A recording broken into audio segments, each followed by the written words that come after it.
Hello, everybody, and welcome to the Explosion Network spoiler review discussion of Avengers Endgame, the movie that is most likely to make so much money that Disney's castle finally explodes. My name's Dylan Blight, and joining me, Ashley Hobley.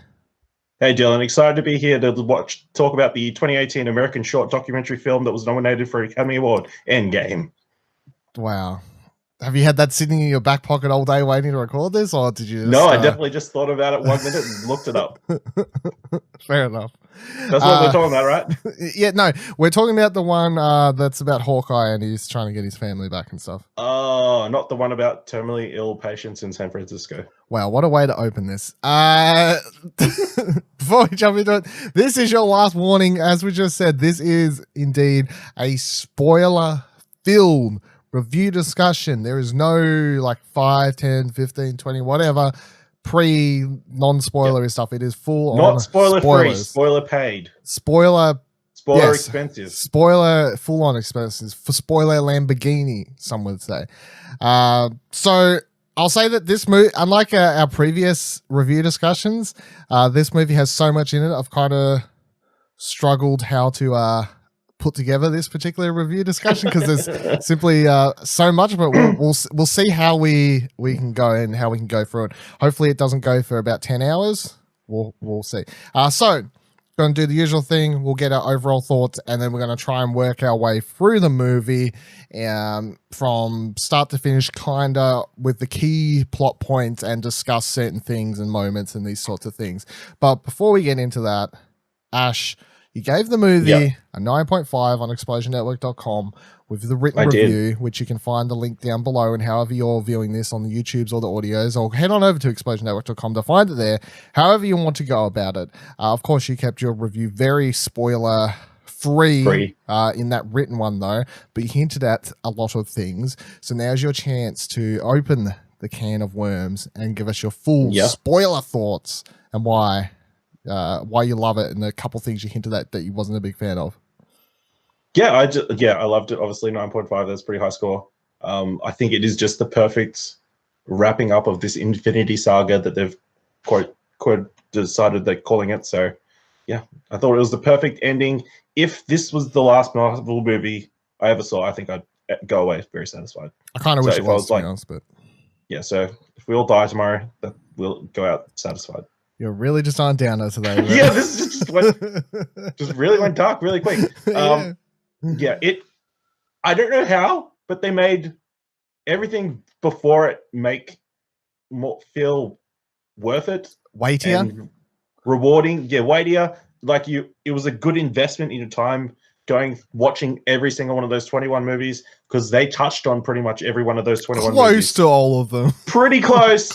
Incredible Hulk, still the least relevant movie in the MCU. Kinda. Somehow they elevated Thor: The Dark World. Somehow, yes. Somehow they made that an important movie. Hell of an achievement. Yeah. It just wrapped up beautifully. Obviously, some actors are finishing their time with the thing, so obviously they've been written out for the future. The other thing, they left pretty much a blank slate for the future. We don't. It feels like a definitive ending, because there's only maybe one hint or two at what's coming next.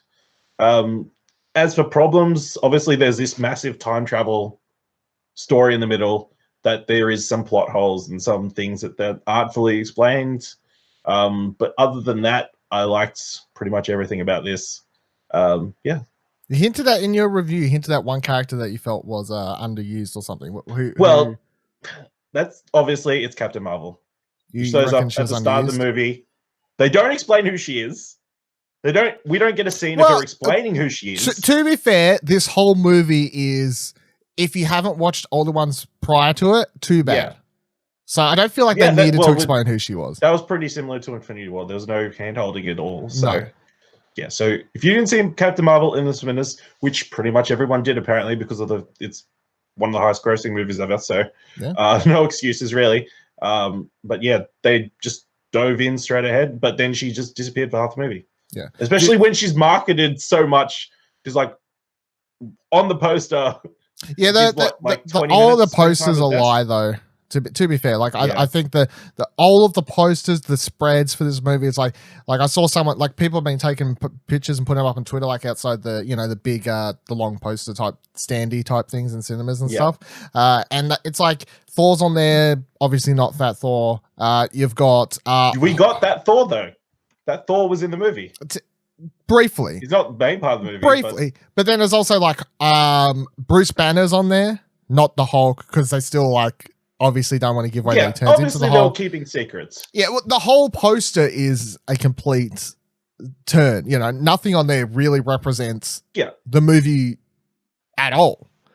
Even the Captain Marvel thing, like everything about it's like the thing. Like, I don't mind the Captain Marvel thing. This is one thing I've seen people having a problem with a lot. Fine. It's just I imagine that would irritate people who went in, who were in love with Captain Marvel after that last movie. They come in, they're expecting her to be a massive part of this story, and she's in there for 10 minutes at the start of the movie and 15 minutes at the end of the movie.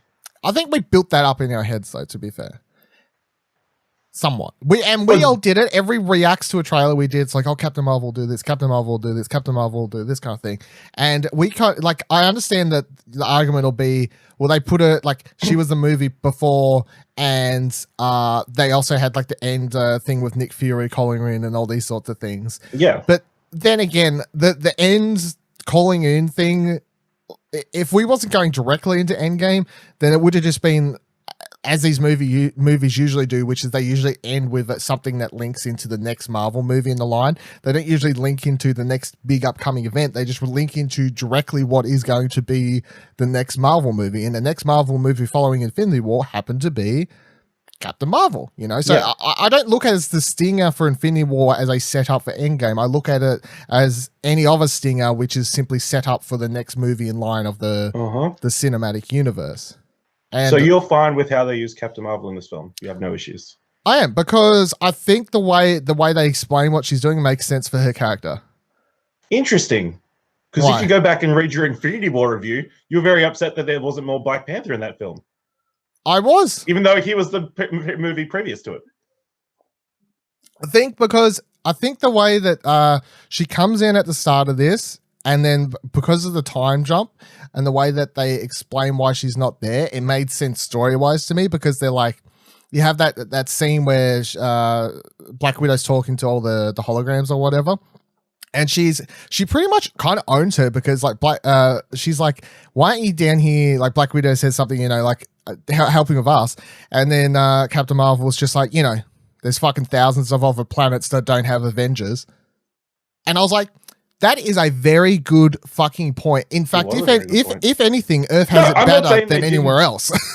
They didn't have a terribly good reason why she was away the whole thing, but yeah, I would assume people who had seen Captain Marvel were expecting more Captain Marvel. I was expecting more Captain Marvel. Which is what happened with you and Black Panther in the last one. But I think it's just that one line where I was like, where she owns her and goes, other planets don't have Avengers. And I was sitting there going, yeah, you're right. And it's that one line that just kind of sold the entirety of her absence from the movie to me, because it made sense character-wise for her to, because like, I'm like, what is Captain Marvel? She's basically a galactic police officer. She's not tied to Earth. She's not an Earth Avenger, you know?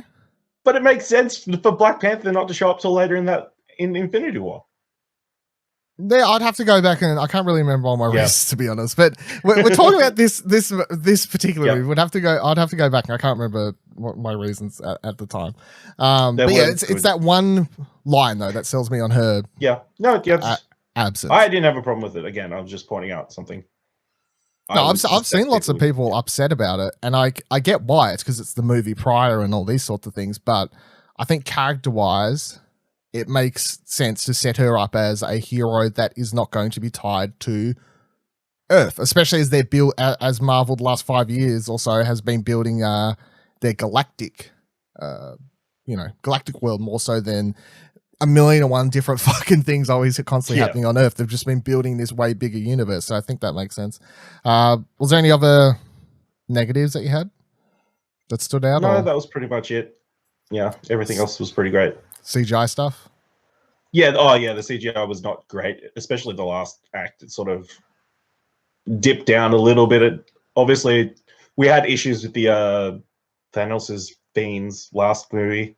they haven't been improved at all. So, and I'll say I rewatched Infinity War, like of course many people did before Endgame, and it was the first time I actually watched my 4K Blu-ray copy of it, and I thought the special effects looked worse in 4K, which is kind of the what happens sometimes, obviously with the. Well, that's what happens with everything.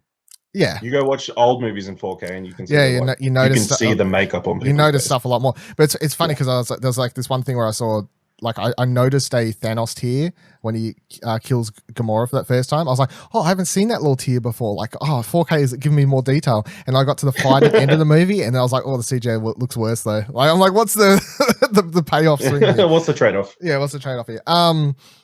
I obviously, unsurprisingly, I feel aren't as high on this movie as you. I think it's great. I think it's why are you shaking your head? I'm not saying it's bad. I'm saying it's not as high as you. I don't know like what score I'd give. I think it's a lot better than Infinity War. And Infinity War I gave a 7.5. If I had to chuck a score out to kind of tell people where I kind of sit, I'd probably be around an 8.5, I guess, or an 8 to 8.5, I guess, on this one. Which it's like I guess that's low on most people's scale, but I'm like it's a fucking 8. Is it just that one issue?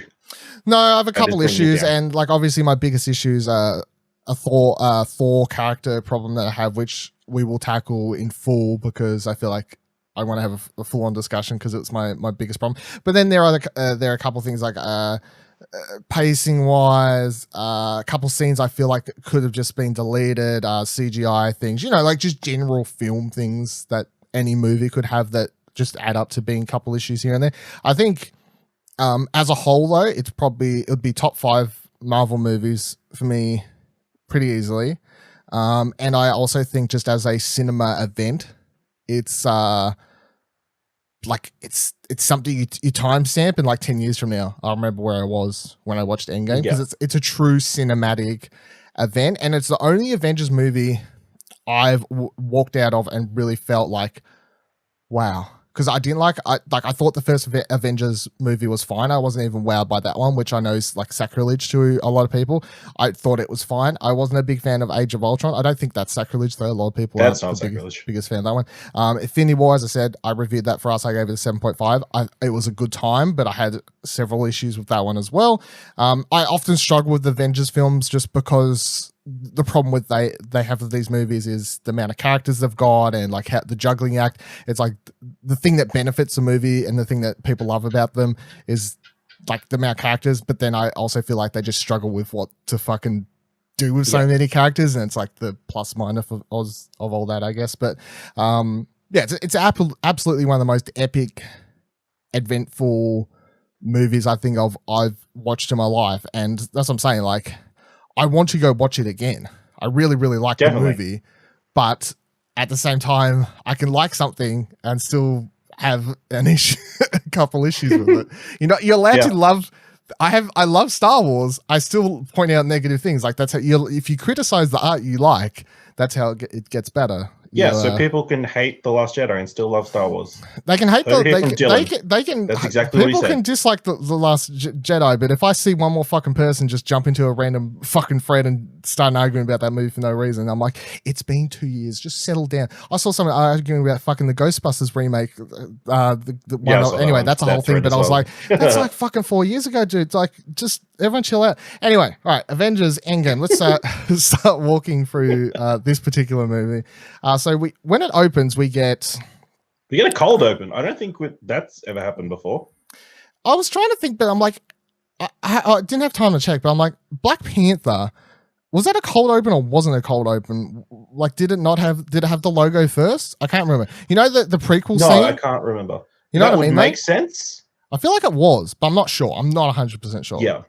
I would really have to check, but I feel like one it was of the few cold opens. Yeah, one of a few, if not the only cold open that we can think of. But it's fine. I wasn't a big fan of the particular scene because I felt like how the scene was going to play out. Yeah, because we know how it's going to play out. I felt like it was just playing for cheap emotional pulls a bit for me. Well, I feel like it was just set up where Hawkeye was and why Hawkeye's doing what he's doing. Yeah, but I feel like that could be explained very quickly later in that scene because the showing, not telling. The problem I have is I don't like either Hawkeye scene. I don't like this scene, and I don't like the Japan scene either later, right? I think the Japan scene could have been completely deleted, or this one could have been deleted. And then if they got rid of this one, and then they have the Japan scene, and they have him like get real emotional to Black Widow there, and it's, you know, him being like, my fucking, you know, like my family died or something. Like they could tie the whole why he's angry and doing what he is into that Japan scene. They also the Japan needed scene the house for him going back in time later in the film. I guess, but I feel like between the two scenes, they didn't need to be as long and drawn out between the two of them. That's just, I'm not. What are you going against Hawkeye? I've never been a big fan of Hawkeye, to be honest. Let's get that out of the way. I mean, it's fine. I don't really have a big problem with the scene. I'm just saying I was a bit like, as soon as it started, I was just like a bit annoyed because I was like, oh, you fuckers are just going for cheap punches straight out of the gate. I'm like, calm down. I know the movie's going to make me cry. You don't need to come swinging out the gates like trying to pull at the Well, they just need to set the mood, you know? Yeah, I fucking set the mood. I just watched Infinity War. This could be somebody's first Avengers movie. That would be and really... if they did, they fucked up. They fucking they certainly did fucking fuck up. So after that we get the title, whatever the hell you call it, Marvel logo thing, and then we go to Tony and Nebula up in the ship. They're rocking around up there. Tony's explaining how they're running out of whatever. You hear it in the trailer, you know, like we ran out of food X amount of days ago. We ran out of the soccer game or whatever, football, whatever they call it. Football game, whatever, yeah. Field goal game. Field goal game, yeah. It's like he explains, you know, we ran out of water, we're about to die in 24 hours, blah, blah, blah. And of course, he sits in a chair and he's like, oh, this is my final. He gives the whole message to Pepper, like we saw in the trailer as well, to the helmet stuff. Yep. And then, of course, she's sitting there watching, like, who saves him, what's it going to be? Of course, it was Captain Marvel, which I was... Of course, it was Captain Marvel, but at the same time, like, did she happen to just drive past? Like, is that how... No, so, clearly what happened is she went to Earth. First. And they've been doing these large, wide scans trying to find Thanos, obviously. Mm-hmm. And obviously Rocket knows that Star-Lord went to fight Thanos, so he's probably asked them to search for their ship. And then they found it, and then she's gone. Are you fanficking that, or did I miss something? Nope, I'm fanficking that. That's my internal That's theory. Fine, because I'm going to fanfic something later. So as long as I can accept that as a reasonable explanation for what happened. Okay, so so she takes them, delivers Tony and that back to Earth. I like all this stuff too, like how this opens, and then as soon as Tony lands, he straightens his argument with like him and Cap kind of share a moment, well, pretty kind of, but like they kind of share a moment of just defeat with each other, of I guess, and then he embraces Pepper and the head inside, and then we cut to inside, and then they're kind of in the meeting room, I guess, and then it's like into the arguments. Like, you should have fucking listened to me. Remember years ago? Remember that movie Civil War? Remember everyone hey, audience, do you remember what that movie? Do you remember Age of Ultron? Do you remember all these things? It's like they get into the whole argument, but it's like, as the audience member, you understand that neither one of them are like fully in the right. So it's like this dichotomy of it all, I guess, like listening to go back and forth about it, which I like, because they're going to resolve this issue of this movie. Well, you presume they're going to, because it would have to be important to them. Like as soon as they start arguing, I'm like, okay, so this is going to be an important part of this movie. Like them finally overcoming this years long struggle. Because even like in Infinity War, because I rewatched, do they overcome it? I feel like they do by the end. Well, do they? I don't know if they like reconcile. I mean, they're just sort of both working towards this common goal. I feel like by the end, because you get that whole 5 years, once we go 5 years in time, I just think that they've moved past it, you know? I don't feel like anyone's gone, you were right, or anything like that, but they've moved past it finally. Whereas up until this point, it's still just been years of like them holding it against each other, kind of, especially Tony. Yeah, I guess. You see it in Infinity War, picks up the phone, like, you know, where he struggles to even call Steve right then, hesitant to call him. So it's like this years following Civil War of Tony still being hesitant and holding something of a grudge against him. And I took it as that 5 years later kind of thing, by the time Steve can rock up on his patio and they can talk and be somewhat civil about it all, and the way that he comes to him later. I took it as like, they kind of just got over it because they had to, because like they've lost so much at that point. Yeah. So they get to talking, and Tony like rests up a bit and these sorts of things. Also, they must have digitally Robert Downey Jr. looked very like they digitally made him thinner or something. It looked because he had his shirt off. He looked very gaunt. Yeah. Like you'd have to be. You were surviving on a few days. It makes sense that he looks gaunt, but I took it as they digitally made him look gaunt. No, I don't think he went full Christian Bale. No, I don't think he went full Christian Bale either. Yeah. And they point out like Thor sitting in the like behind the back room, just not talking to anyone, and eventually someone, like I think it was Captain Marvel, she's like, what's his problem? Or someone was asked what his problem was, and they're like, he blames himself, and then Rocket or someone says we all blame ourselves, and that's what we're kind of dealing with right now. Then Captain Marvel's like, okay, well, I'm off to kill Thanos, I guess. And like, where are you going? Where do you even know to go? And she's like, I'll find some people to talk to, blah, blah, blah, blah. And then Nebula's like, you don't need to go anywhere. I know exactly where he's going to be. And then they go over to the computer system and scan the planet or whatever, or a certain region or something is what I took it. Like, I took it as she knew he would be somewhere around this region. And then Rocket was like, doodle-doodle-doodle, and then like kind of scanned that particular region. And then they were like, oh, this planet 2 days ago, Infinity Stones had like power source of Infinity Stones there. Used, yeah. That's kind of how I took it all played off there. Yeah. So then they were like, cool. Mission to Thanos' planet. We'll go there. We'll stop him. It's quite fun because when you're watching it for the first time, you're like, oh shit, like how's this going to go? Like, what's the... Yeah, this is going very quick. It's going very quick. And obviously, something's going to go wrong because it's a 3-hour movie. But you're like, what's going to go wrong? Like, how are we going to get there? But and then the opening of this movie is just like so fast to a point. They go to the planet. I thought it was kind of funny how I never really thought about it until I was actually in the ship.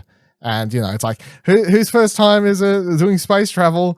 It's like a couple of put up hands. It's like, well, strap in, everyone. So that was quite funny. So then they arrive at Thanos' planet, his farm planet, and Captain Marvel goes down, kind of looks it over, and comes back up and says, "There's no defenses. There's no anyone else there but him." Blah blah blah blah blah. And then we cut to him down there. He's doing a bit of farming. Thanos is limping because they make sure not to show his full body first. They just show you like his feet as he's limping along. Yeah. He goes inside his little hut, which at first I thought they were retconning something, and I was like, why are you retconning this? This is weird because I didn't, of course, later it makes sense. He's limping and all that from his injuries from the Infinity Stones, but his arm was all messed up at the end of but like the limping and stuff, I was like, no, come on. Like, you're making his injuries from, at first I thought they were making his injuries from the end of Infinity War a lot greater than what they actually were. But then of course it's not. It's because of what he did 2 days ago with the Infinity Stones. So that makes sense. So yeah, you see him do all these things, and then everyone bursts in, and it's pretty much exactly what they do in Infinity War, but like with different people, isn't it? It looked like it. Yeah, it seemed like like someone grabbed his foot, someone came from above, someone grabbed the other arm. It was an ambush. It wasn't, but they did it right this time, and they didn't have fucking Peter Quill to fuck it up. Is basically the. Well, they did the smart thing and took his arm off. Yeah, well, straight away Thor comes in and he's like, cuts his arm off. Yeah, quite gruesome. Bloody Doctor Strange. Why didn't you put him through one of your portals and cut it? Like yeah, cut the off. Other guy That's a good point, actually. So they cut his arm off, which is not super gory, but we don't usually see appendages dropping off in these movies, particularly. We don't know if he's got blood in his body. No. I mean, we do, because we see him get punched and he wipes some blood off in the Infinity War. Okay, that's true. You don't know if he's got blood in his arms. Tony goes at him or whatever. Remember, he's like, "All that for a single drop of blood," or whatever the line is. In that. Yeah, come on, fake fan. So then there's a lot. There is a long movie. It is long. Infinity War's a long movie. Yeah, cut me a little bit of slack. Yeah, okay. So they talk to him a bit and ask him what he's done with the Infinity Stones. He explains that and he's like, I don't have them. And then they say, we know you've got them because 2 days ago we know you used them, signal. And he explains that 2 days ago you used the Infinity Stones to destroy the Infinity Stones. They all presume he's lying, of course, because bad guys lie. Nebula's like, he ain't lying. My father's anything but a liar. Thank you, daughter. Head goes off. Yep. That was quite shocking. Were you shocked? Or I was shocked, yeah. It's quite a what the fuck moment, because you're like, okay. Like they killed the main bad guy that you thought the whole movie was about. Like 10 minutes into the movie, yeah. Yeah, like 15 minutes into the fucking movie. Like, good lord, that was fast. Yeah, I thought that was quite a shocking moment. And Thor had a great line. Thor had a great line. I went for the head. You got the arm first this time, though. Which is why you went for the neck. Yeah. Did it in the right order this time, though, is the thing, I guess. No. So then... Did you believe that stones were destroyed? I thought that from that point, it was going to be like, oh, he's actually just like sent the stones all over the place. That's I believed him because they make a real big point about it in Infinity War, kind of setting him up to be a like. Well, I guess they did destroy one of the stones in the other movies, so it is possible to destroy it. Yeah, so. we know it's possible to destroy because we see Scarlet Witch do it, and they do throughout the Infinity War and even beforehand. They made a big deal of setting up Thanos to be a bad guy, but if anything, like he doesn't lie, he doesn't. He's not he's not Loki, you know. He's got some sort of honor to the point where he won't lie or bullshit or anything like this. He's more like a full on like battler held by some sort of fucked up honor within everything he says. So it's like when Nebula says, you know, my father wouldn't lie. If he's anything but a liar, like yeah, I believe her and I believe that he's telling the truth. So then they have the really drawn out. Thor walks outside the door and it cuts to blank, and it's not 5 years later, it's 5 years later. I got really excited because, man, like I remember everything we're talking about with Infinity War and stuff, and one of my complaints was, well, not complaints, I guess fears for going into Endgame has always been that they would wrap up the problem too fast, and we would get no time to actually experience the outcome and what would happen because of what Thanos did. And I got what I wanted, which is 5 years later, the humanity's had to, well, at least some of humanity's had to live with what Thanos has done, and we actually get a scene that I really, really wanted, which I'm now deeming the leftover scene, because if you've watched well, it's true. Like, if you watch my Infinity War, I think it was in the review discussion or 1 Hour Reacts or what do you want to watch a movie podcast? I've probably said it several times. We've talked about it before. Where one thing I really wanted from this movie in particular was at least a scene or something to kind of explore how the humans of the world, or the world in general, was dealing with losing half the populace. And I call it the leftovers scene because if you don't know, there's HBO TV shows finished now called The Leftovers, where the setup and premise of that show was everyone wakes up one morning and half their loved ones, or like half the world's population, kind of similar to this, just poof, gone, disappeared. And that show's all not about them trying to solve it, but like what happens, like how do people deal with that? And I love how the first scene we get is Captain America running this support group, yeah, good, support group for just people, and he's having them talk to them about like the everyday sort of things and what they're going through. And I like how you see this overhead shot of the place, and it's like it looks apocalyptic. Wasn't there a scene like that in Winter Soldier? Of him like going to counselling? Yeah, like some sort fashion. Of reminiscent of that. Yes, which they also directed. The Russo brothers also directed, so makes sense. One of them's in the scene. Yeah, one of them. Now, I appreciate what they were going for, but it does. This is. I mean, we won't go heavy into it, but it's like there was an interview that went up today. What was recording? I'm like, that's a no from me, dog. Like, because it was like talking about the Russo brothers. Like, yeah, we really wanted to have the first gay character in this movie, and it was really important for one of us to play him, so it was done correctly. I'm like, I don't know if that's a thing. Like, if you wanted to make sure it was done correctly, maybe hire an actual fucking gay LGBT person to actually come in and play the character if you want to represent them properly. Not be like, you know, it's the best idea to represent a first gay character in a Marvel movie. I'll just do it myself. I'll do it myself as a straight dude. I mean, doesn't ruin it's not that big of a deal to me personally. I could understand why people may have bigger problems with it, like people who read it anyway. It's a thing. It's fine. Whatever. I just think the headline is the problem. Yeah, well, the way it was less the a first problem. Openly gay. It was less a problem in the movie and more a problem when I read them talking about it and why they did it. Wasn't Valkyrie gay? No, that's bisexual. Tessa Thompson goes around saying my character's bisexual, and then they ask like Kevin Feige in interviews, and he's like, like this, and then they ask Tessa Thompson, like again, it's like Kevin Feige said your character's not, and then she'll be like, but she is. So people are like, does it count? Doesn't count? Well, guess what? You know who I trust? Tessa Thompson. Tessa Thompson's damn fucking right.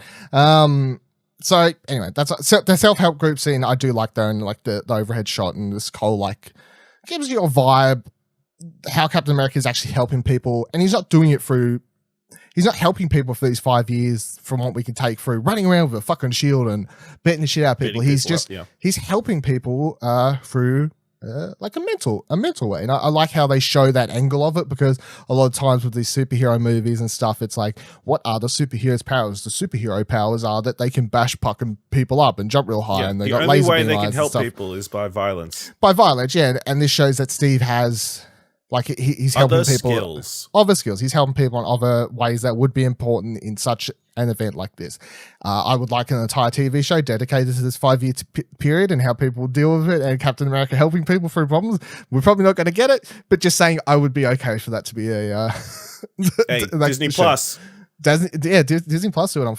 I'm all about it. That's one of my things. I know a lot of people probably aren't going to talk about this scene much. To me, it was important because I really want it, but. Then we go over a couple, like we get to learn what other people are doing, because we get back to this Black Widow in the Avengers hub, place, office, whatever you call it. The Avengers Center. The Avengers Center, yeah, for whatever. Avengers headquarters too. And she's talking to a whole bunch of people. Who's she talking to? War Machine, Okoye, Nebula, Rocket, and Captain Marvel. Wasn't Okoye? How do you say her name? Sorry, Okoye there, or...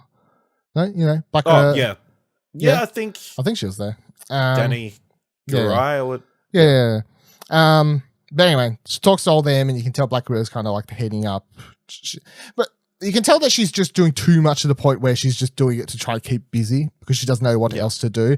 Is very much what they set up, because she's just trying to do stuff for the sake of trying to do stuff, because that's what she does. She's an Avenger. She needs something to do. She needs people to help, kind of thing.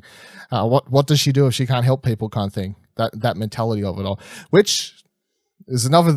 Would have been more interesting to go into her thing and like that, I guess. But that's what I'm saying. Again, Disney Plus. There's so many characters with so many interesting deep dives into how they would deal with this 5-year period. Deep dive into everything. They can't in this movie. That's the thing. That's why I want. It's like sometimes I'm like, I wish this was a really fucking big budget TV show where they could spend time spend time doing this character stuff. Yeah.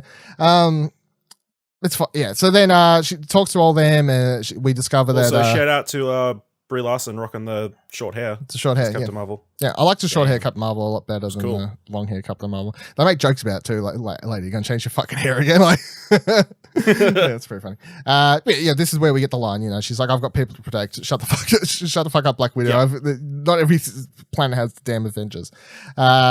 So then War Machine talks to her, Rhodes talks to her, and says, "You know, I tracked him down. He's slaughtering people. Like this was in Mexico somewhere. I think they were saying like he took out a whole fucking cartel. So pretty much introduces the idea that Hawkeye's now what's known in the comics as Ronin. Although I don't think they ever say Ronin in the movie at all, do they? So it's not a thing. But he's basically being Ronin, right?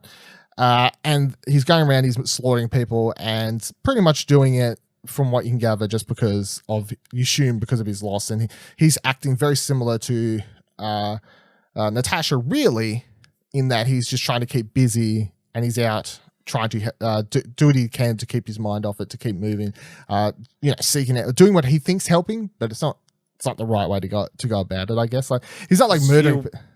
He's not kind of going Punisher-like. Very Punisher-like, yeah, exactly. Yeah. So we learn all that. Captain America comes in. They have a bit of a chat back forth, something about a sandwich, and then we get, between all this happening, we have Ant-Man. Ant-Man, which, if you back a little bit, we had Ant-Man popping out in his van, and he'd been locked up inside the van, of course. If you saw it's so funny how reliant all of this is to an after credits part from Ant-Man and the Wasp. Not even the whole it's not even the movie. It's the after credit scene that's important. The whole movie of Ant-Man and the Wasp, not so important. Just the after credit scene.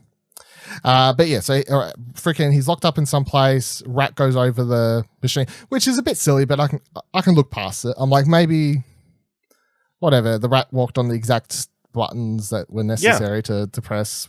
I'll give it a pass, I guess. And then he shoots out. Of course, he's like, "Where the fuck am I?" He's in a storage unit. He's in a storage room. You have a cameo from Ken Jeong. Ken Jeong, who is not one of like two bits of stunt casting that kind of took like a little bit took me out. Like, oh really? Oh, that's Ken Jeong. So it's him and I can't remember the actress's name off the top of my head. I'm fucking mental blanking. Yvette Nicole Brown? Yes, Yvette Nicole Brown. Two people who I presume are just cameoing just because they're in a Community. Because they're from Community, which Russo Brothers did 20 plus episodes of directing.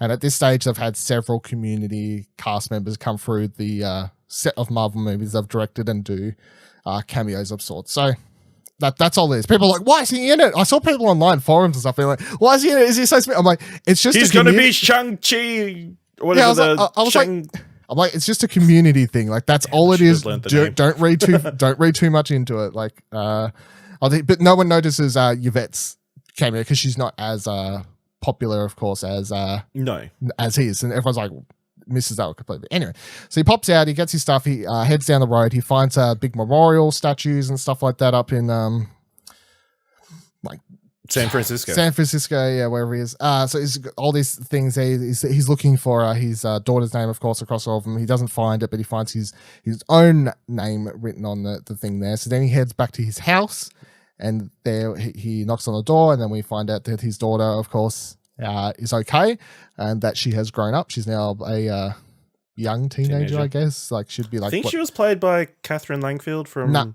I was double checking. I'm watching the whole because I remember reading about that. Like, Catherine Langford is going to be in this movie, and then when she showed up, I'm like, doesn't look like her, but is that her? And then and then I had to wait all the way to the end of the movie. I did see there was another person. I looked up her name. She's a pretty unknown actress.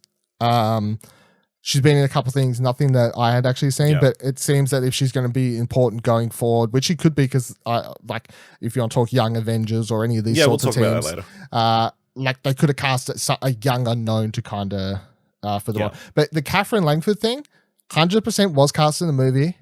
I think whatever role she played, cut from the movie, deleted scene.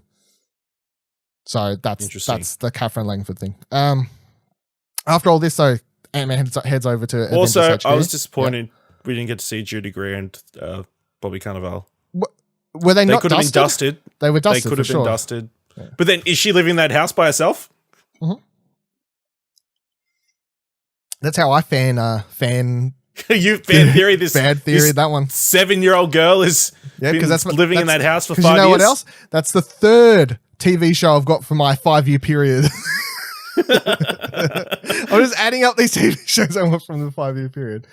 So then he heads over. She's probably living with what's his name? Yeah, she could. That'd be a funny. Or one of the security guys. Yeah, that'd be cool. Yeah, that's the TV show. That's the TV show. That's the TV show. That's a TV show. See, this TV show just needs to be a mini series of like an episode here. I can't wait for different situations. Ant-Man 3 when he finally hooks up. When he meets up with Scotty and he's like, Scott, you won't believe it. 5 years ago, your daughter, like, I found her at home alone. So good. Ring me, Marvel. I got you. Peyton Reed, hit us up. Yeah, please.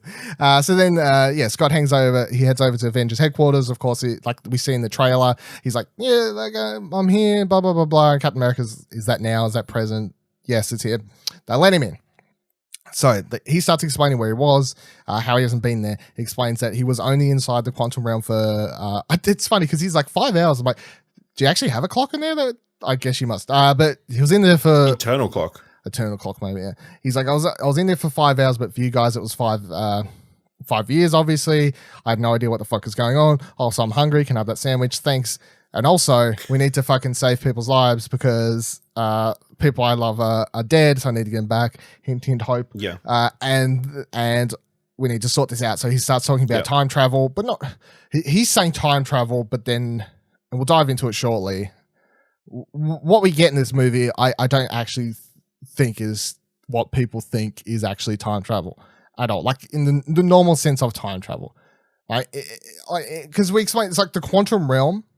The way they do it, like to quickly go in it here, is like the problem that Tony solves is basically setting up a way for them to set up paths to enter and exit the quantum realm in that come out in certain places, and they are parallel universes basically. It's not like time travel like we have in normal movies where they kind of just zip up and down a straight line. You know what I mean? Because you know how normal movies where they do time travel, it's kind of like they present time. Well, I think it is that way, but then each time they get somewhere, they create an alternate universe. Pin in it, we'll get to it. Yes. So he says we got to do all this. We're gonna need someone to do time travel. Who can help us figure out how to do time travel? Scott's like, I've got the idea. We need the man to solve all our problems. So they head on over to Tony's house. We find out that Tony now has a daughter, which makes sense because that was being hinted at in Infinity War, of course. Now, how old do you reckon she is? Do you reckon she's like 5? Like 4 or 4?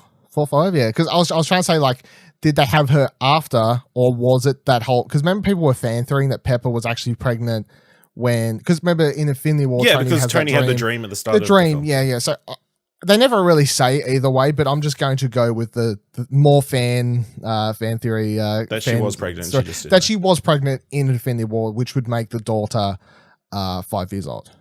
That's how I'm putting it all together. Did she? Well, I guess it was only like a couple of days after I was going to say did she look pregnant at the start of the movie? But no. But that was only as you said, it was only a couple days. They did shoot her up from the waist up. Yeah, but it was only a couple of days. The chest up. She could have only been like 3 months for all we know then. Anyway. Yeah, that's true. But I'm Some going people with that. don't show till like 7 months in. It's crazy. Yeah, that's true. That's true. Women's bodies are weird. If there's a takeaway from this review discussion, it is those words out of Ash's mouth. So they go to Tony, try to get him to do it. He basically says, I'm happy with what I've got now, which is this nice cabin on the side of the lake here. I've got Pepper inside. She's having a great old time. We're all chilling. I've got my daughter. I'm happy. Like I'm sorry that not everyone has it as good as me on the outcome. Like because obviously he lost no one. Well, he lost people. Yes, like Peter and stuff is the most important one. Peter Parker picture. He's got the Peter Parker picture on his kitchen. In his kitchen. In his kitchen, yeah. Hidden behind plates. It's kind of weird. Yeah. Well, it's like you can tell that's the one death that affected him the most. I like to think now this isn't my other fan. I was gonna bring this up later, but I'll bring it up now, it's fine. I like to think that in my fan story type stuff, I do a lot of this because the problem with these Marvel movies, my biggest problem, and it was very evident when I was thinking about this one, is we talk about them like they're TV shows, right? You know, like we were talking about this as it's like the season finale of a TV show. Yeah. But the problem, I was trying to work that into my review, but I couldn't never find the correct words to. This is pretty much the world's most expensive and long season finale. Which is right to a degree, and I think it's a good way of looking at it. But my problem with it is that the 21 episodes prior, and this one including, they all are season finales. And by that I mean they're all epic in scale and these massive stories and stuff. But what we're missing are the quieter story beats and character episodes between the big season finale stuff. You know what I'm saying? So with Disney Plus. Yeah, hopefully that does fill a lot of it in the future for this stuff I'm talking about. But it's like we get the Tony and Peter relationship, right? That's hinted at. Obviously, he's the mentor for Peter. In this, they have this whole picture of him like them two having fun, presenting a award or whatever it is on Tony's counter. I think that's him giving him the grant. The grant thing, yeah, for that he made up to. That he made up, yeah. But they do a lot of hinting at how their relationship is, and obviously you get the idea that Peter looks up to Tony as a mentor and a sort of father figure. Yeah. And you get the idea somewhat in the first time we're introduced to their relationship that Tony likes him, but you never fully get the idea that he would look at him as like a pseudo son for him. But they try and build that relationship up more. And I think by the end of this movie, I did buy it, of course, with how emotional it is. But I do feel like this is what I'm saying. My problem with these things is we'd never had that quieter episode to actually do a proper job at building up this Tony plus Peter pseudo father. Well, we've kind of had 3 movies of them together, so yeah, no, but it's all action. You know, it's just. I'm just saying, there's quiet moments in there. And I also thinking back, it's interesting that the first thing I think Tony says is that he lost the kid. I think when he comes off that spaceship. So yeah, he comes off straight to Cap. I lost the kid. Yeah, you can tell it's the thing that upset him the most. And that's what I'm saying. Throughout this movie, they do a really good job at selling you, if you weren't already on board, about how much he cares about Peter and that. But I'm not saying they don't sell it by the end. I'm just saying it would be a lot easier to sell these character moments if we had more time with smaller moments. And I was just saying it's like the funny thing with the whole TV analogy of it all. Is that people do look at the Marvel movies. They're like, it's like a TV show, you know, and this is the massive season finale. I'm like, yeah, you're right. But you don't have the smaller episodes that an actual TV show would actually have. Like, compare it to Game of Thrones, right? We've just had 2 very quiet episodes of character moments. And the episode we're about to get is this massive fucking longest episode, massive thing, which is their like Endgame, I guess, is kind of comparatively, but they actually got time to do the smaller, quieter things, which the movies don't do, which hopefully, without even joking about it, hopefully the Disney Plus stuff is where they can afford to do that, because I understand why they don't do that, because they're like, that's not our audience, that's not the reason people go to watch these movies. Yeah, blah blah blah blah. You got to have a certain level of like action movie blockbuster sell to these sorts of things. But I'm like, hopefully there's an outlet for him. Anyway, so so he says no and all these sorts of things, and they leave, and then they head off to find Hulk, because they're like, he's the only other person who might be Bruce able to Banner. help us. He's the Bruce next Banner. smartest person we know. Yeah, I call him Smart Hulk, because in the comics he's called Smart Hulk or Brains Hulk or fucking something like that. I've never read much Hulk, so there is a version of this Hulk in the the comics. So, yeah. What do you think of him? I guess it was a fun reveal. It was a fun reveal. And I guess it's kind of sad in a way, because they pretty much killed the Hulk. Technically, off screen, they killed Hulk. Yeah, and replaced him with Bruce in the Hulk body. Yeah, and not to go too much into it, but this is you can track this all the way back to our review discussion about Ragnarok. I've had a problem with Bruce and the Hulk story, and I feel like this is kind of final nail in the coffin. Where I was like, it's funny, I do like Smart Hulk and all these sorts of things, but once again, they had this really interesting story about like Bruce and Ragnarok jumping off, being scared about turning into Hulk fully, and then Hulk getting smashed. Then he turns into the Hulk, and we think he's going to be stuck as the Hulk forever, right? After Ragnarok. But then at the start of Infinity War, Hulk gets the shit beat the living fuck out of him by Thanos, to the point that Hulk is then suffering from PTSD, which we'll also get to. He's suffering from it basically in that movie and refusing I don't know to if he is. I think he's just scared because he's scared because you got the fucking living shit bit out of him. Being scared is different to PTSD. Well, either way, he's scared, right? He's scared enough that he doesn't want to come out. And then in this movie, they just skip the whole moment of ever building up to how he'll get through it. And they're like, yeah, whatever. He's stood in a gamma pit a little bit, and we figured it out. And now I'm Smart Hulk. Whatever. Yeah. I know. I mean, it makes sense, I guess, for the plot of the story that they wanted to tell. Yeah, it's fine. There's only so many things you can get hung up on. I just feel like Hulk's got he's got fucked a lot. He never got a solo movie. Obviously, Mark Ruffalo didn't. We've never had a solo one since Incredible Hulk. And I just feel like a lot of his story beats are just getting skipped over because he only ever appears in movies as a supporting Character, You know, so he misses out a lot, I feel. I'm sorry. Sorry, Mr. Hulk. Yeah, so they talk to him. They have a whole funny bit, of course, where the kids come over and then Ant-Man's like, you want a picture of me too? I'm Ant-Man. And they're like, nah. And then he's like, that was a bit long. That was very long. The joke needed to be long. It needed to be long because it was so awkward to the point that you're sitting there watching it and you're like, oh, this is Yeah. this is awkward because even Ant-Man's like, no, stuff. And he's like, no, it's fine. The kids, Ant-Man, they want you to. You haven't been around for 5 years. Well, no one knows who you are. No one knows who you are. He's like, it's fine, guys. Don't worry. Yeah, it was quite long, but I think it was meant to be for the whole joke of it. Yeah. So then they get Smart Hulk figured out. He comes, tries to help them. They have a very long, I felt, bit unnecessary, too long scene doing the whole time travel thing where he turns into a baby, an old man. That Scott turns into a baby, an old man, all these sorts of things as they're testing the time travel stuff. I felt that scene went a little bit too long. I'm like, I get it. Like they're fucking it up. Obviously, Tony's going to come save the day here soon.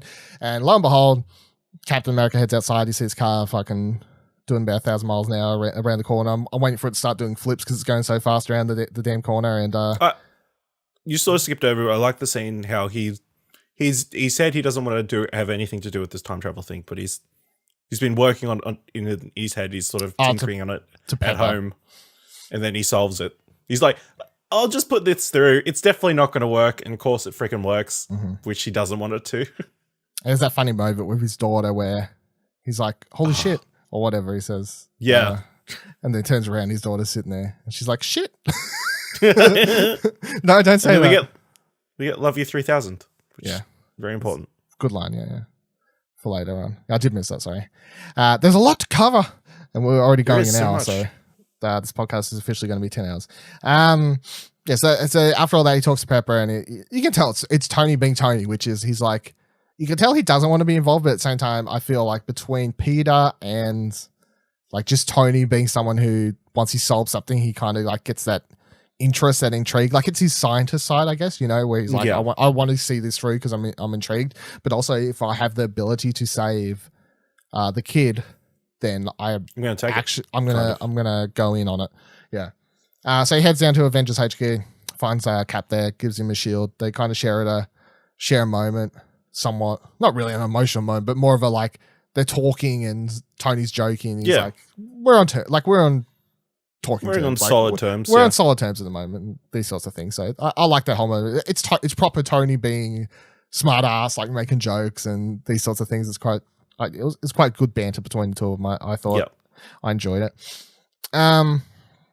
So then after all that, he says, all right, what we need to do is we need to assemble the team, though, is what we need to do. We need to assemble the full-on team. Didn't say to make sure we can do it. Not yet, but yeah, we'll get to that. We'll get to that actual line later. So then we cut to getting everyone that we need for the team and the job. They're missing a couple of people.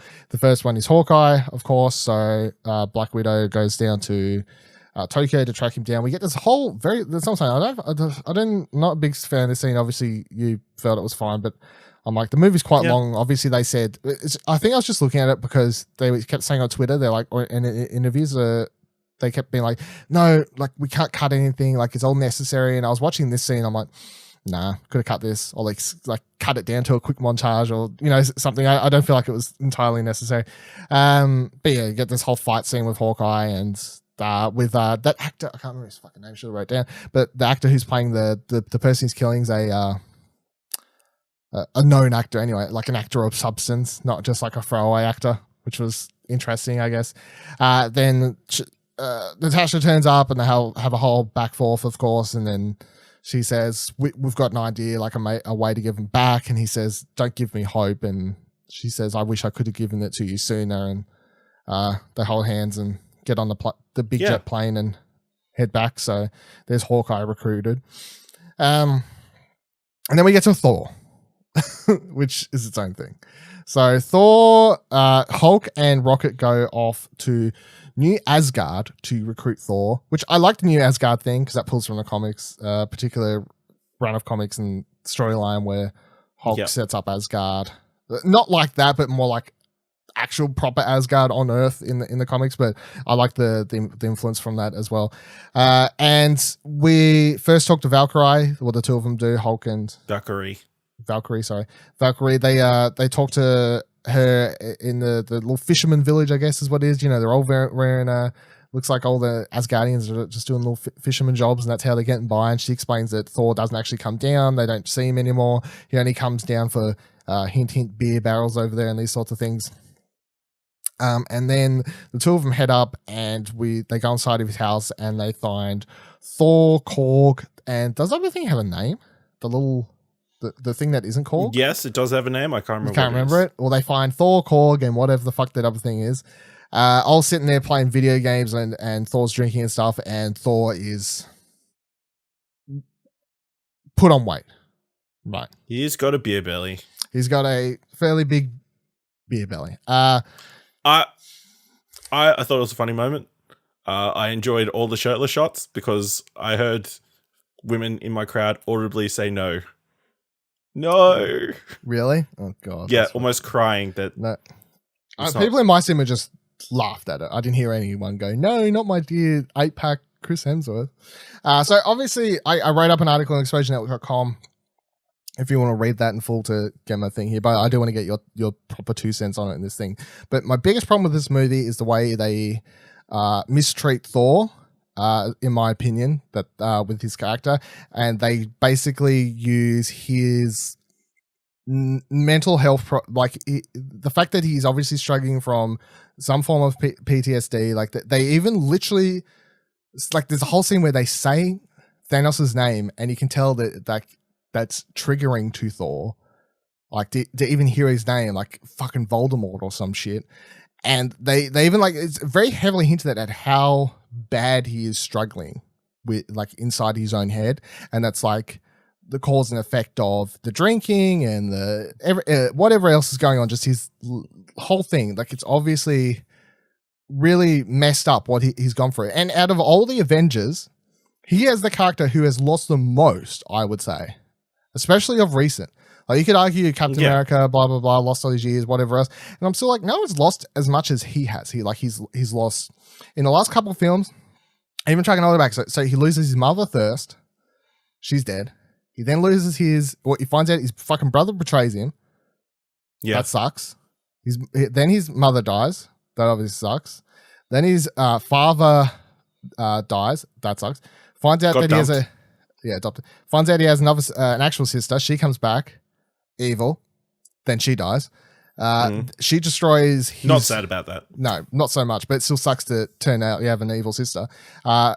Asgard, his home world, gets destroyed, and majority of the people on it. He escapes on a ship with only a small amount of the remaining Asgardians. So he loses his home world and a whole heap of people, including friends and stuff from, like, his army guardsmen, whatever you want to call them. Like, those people die in that movie in Ragnarok as well. Yeah, those people. It's like a lot of his main friends, they all die. Planet die. Gets on this ship, starts heading off, thinks everything's kind of going to be somewhat okay. Thanos fucking shows up. He kills half the remaining Asgardians after they just lost nearly all of them. So they'd already lost fucking a majority of their planet, and Thanos is still like, nah, half of these. You haven't already lost enough. I was like, fuck, that sucks. Kills his best friend. Well, I consider his best friend, the Heimdall, in front of him. Then kills his brother. You can argue with it, but for the sake of this, we're saying that as far as Thor's aware... Sure in the timeline, he is dead. As far as Thor's aware, yes, Loki is dead. So kills his brother as well, and then beats the shit out of him, so he loses a battle, which obviously is affecting for him as a battle warrior. And then he gets chucked back there, and then when he has a chance to kill the person who caused so much damage to him, he fucks up. Well, doesn't fuck up really. He makes him a simple mistake really, and he's blaming himself for that. I'm like, Thor is the most, out of all the characters, the one who has so much fucked up shit going on. And I honestly think for them to use that as a joke in this movie is them not understanding how they could have done something so much different with that character. I think they wrote themselves into a hole somewhat, because obviously with Ragnarok, which was a huge runaway success, everyone loves Ragnarok, right? For the most part, a lot of people consider it one of the best MCU films.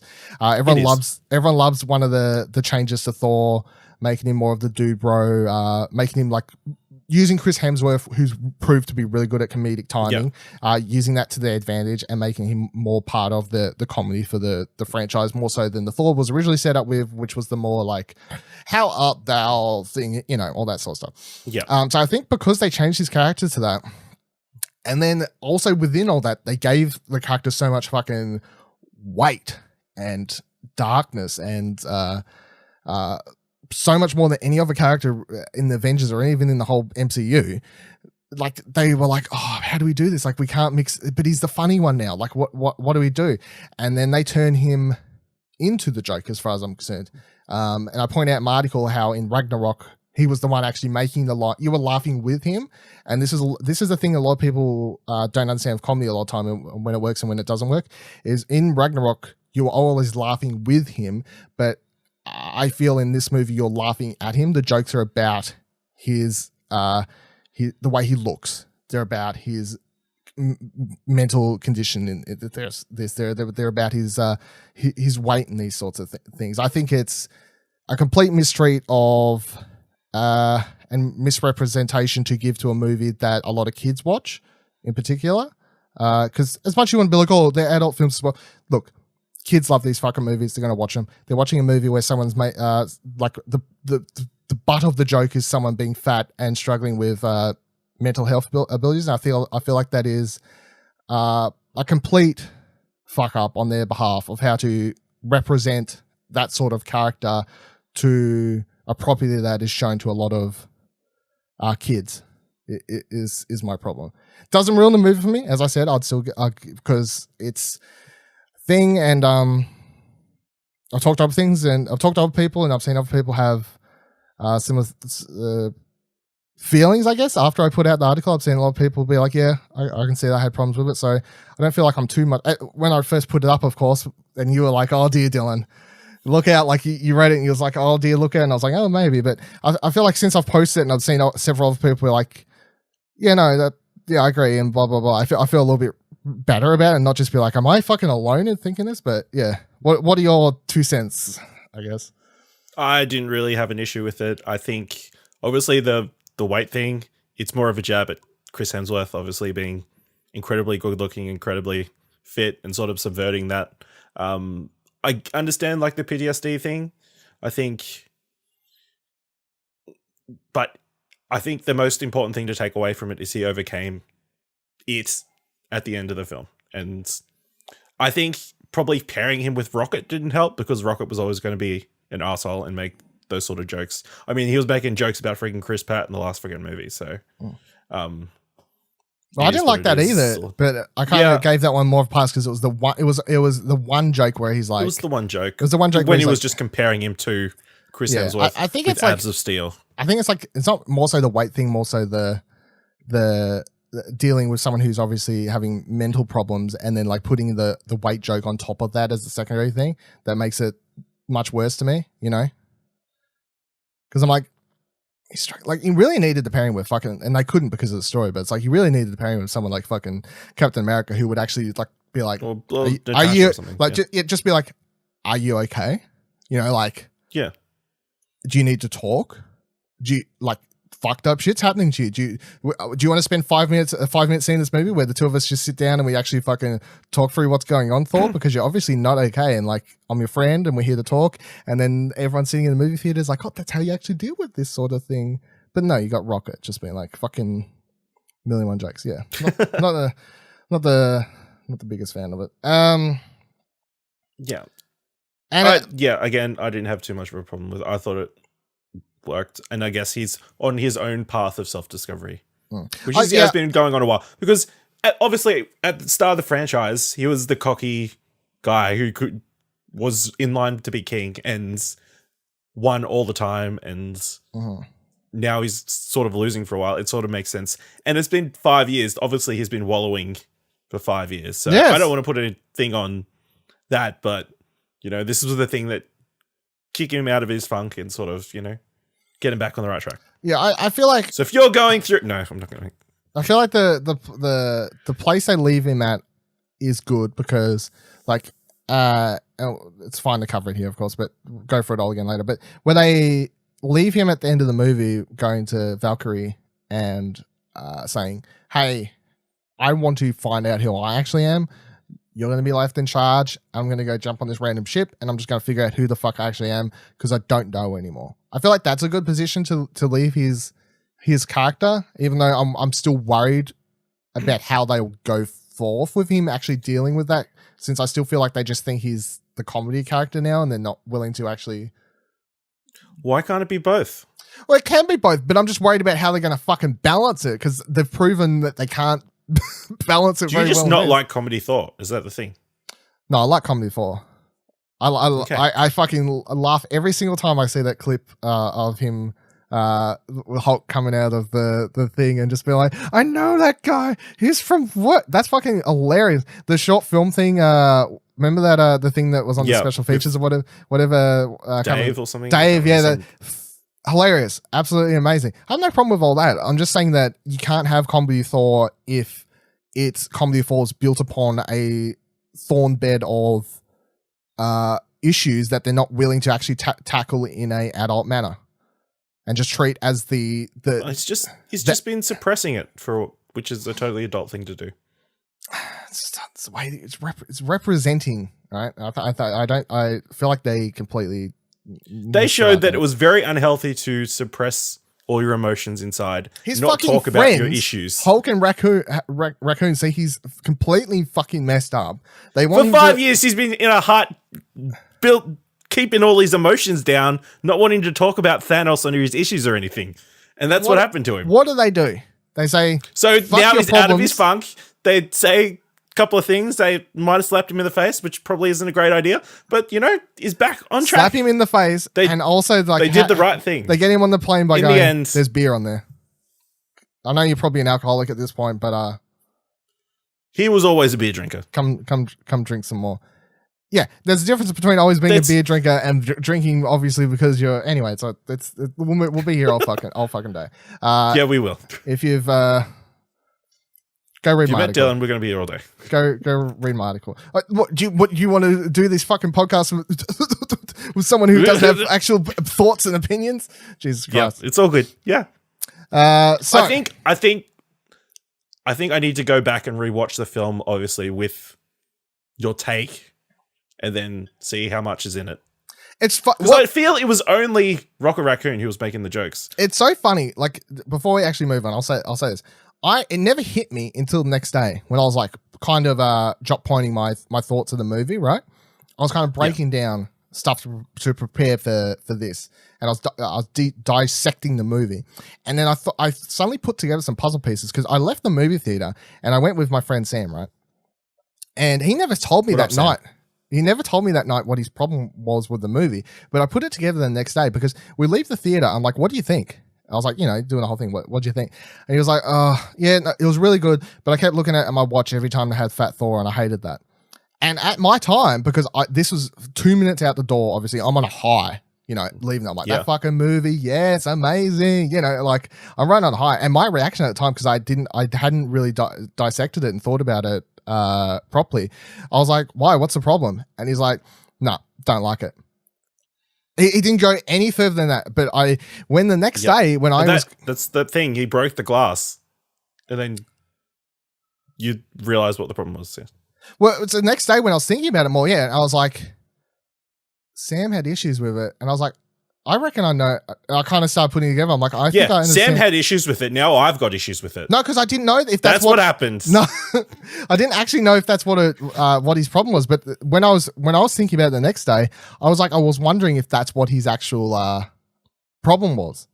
It was with it. And then when I posted my article, he commented on it on Facebook and said, "Yes, preach." And I was like, "That's what his problem was with it."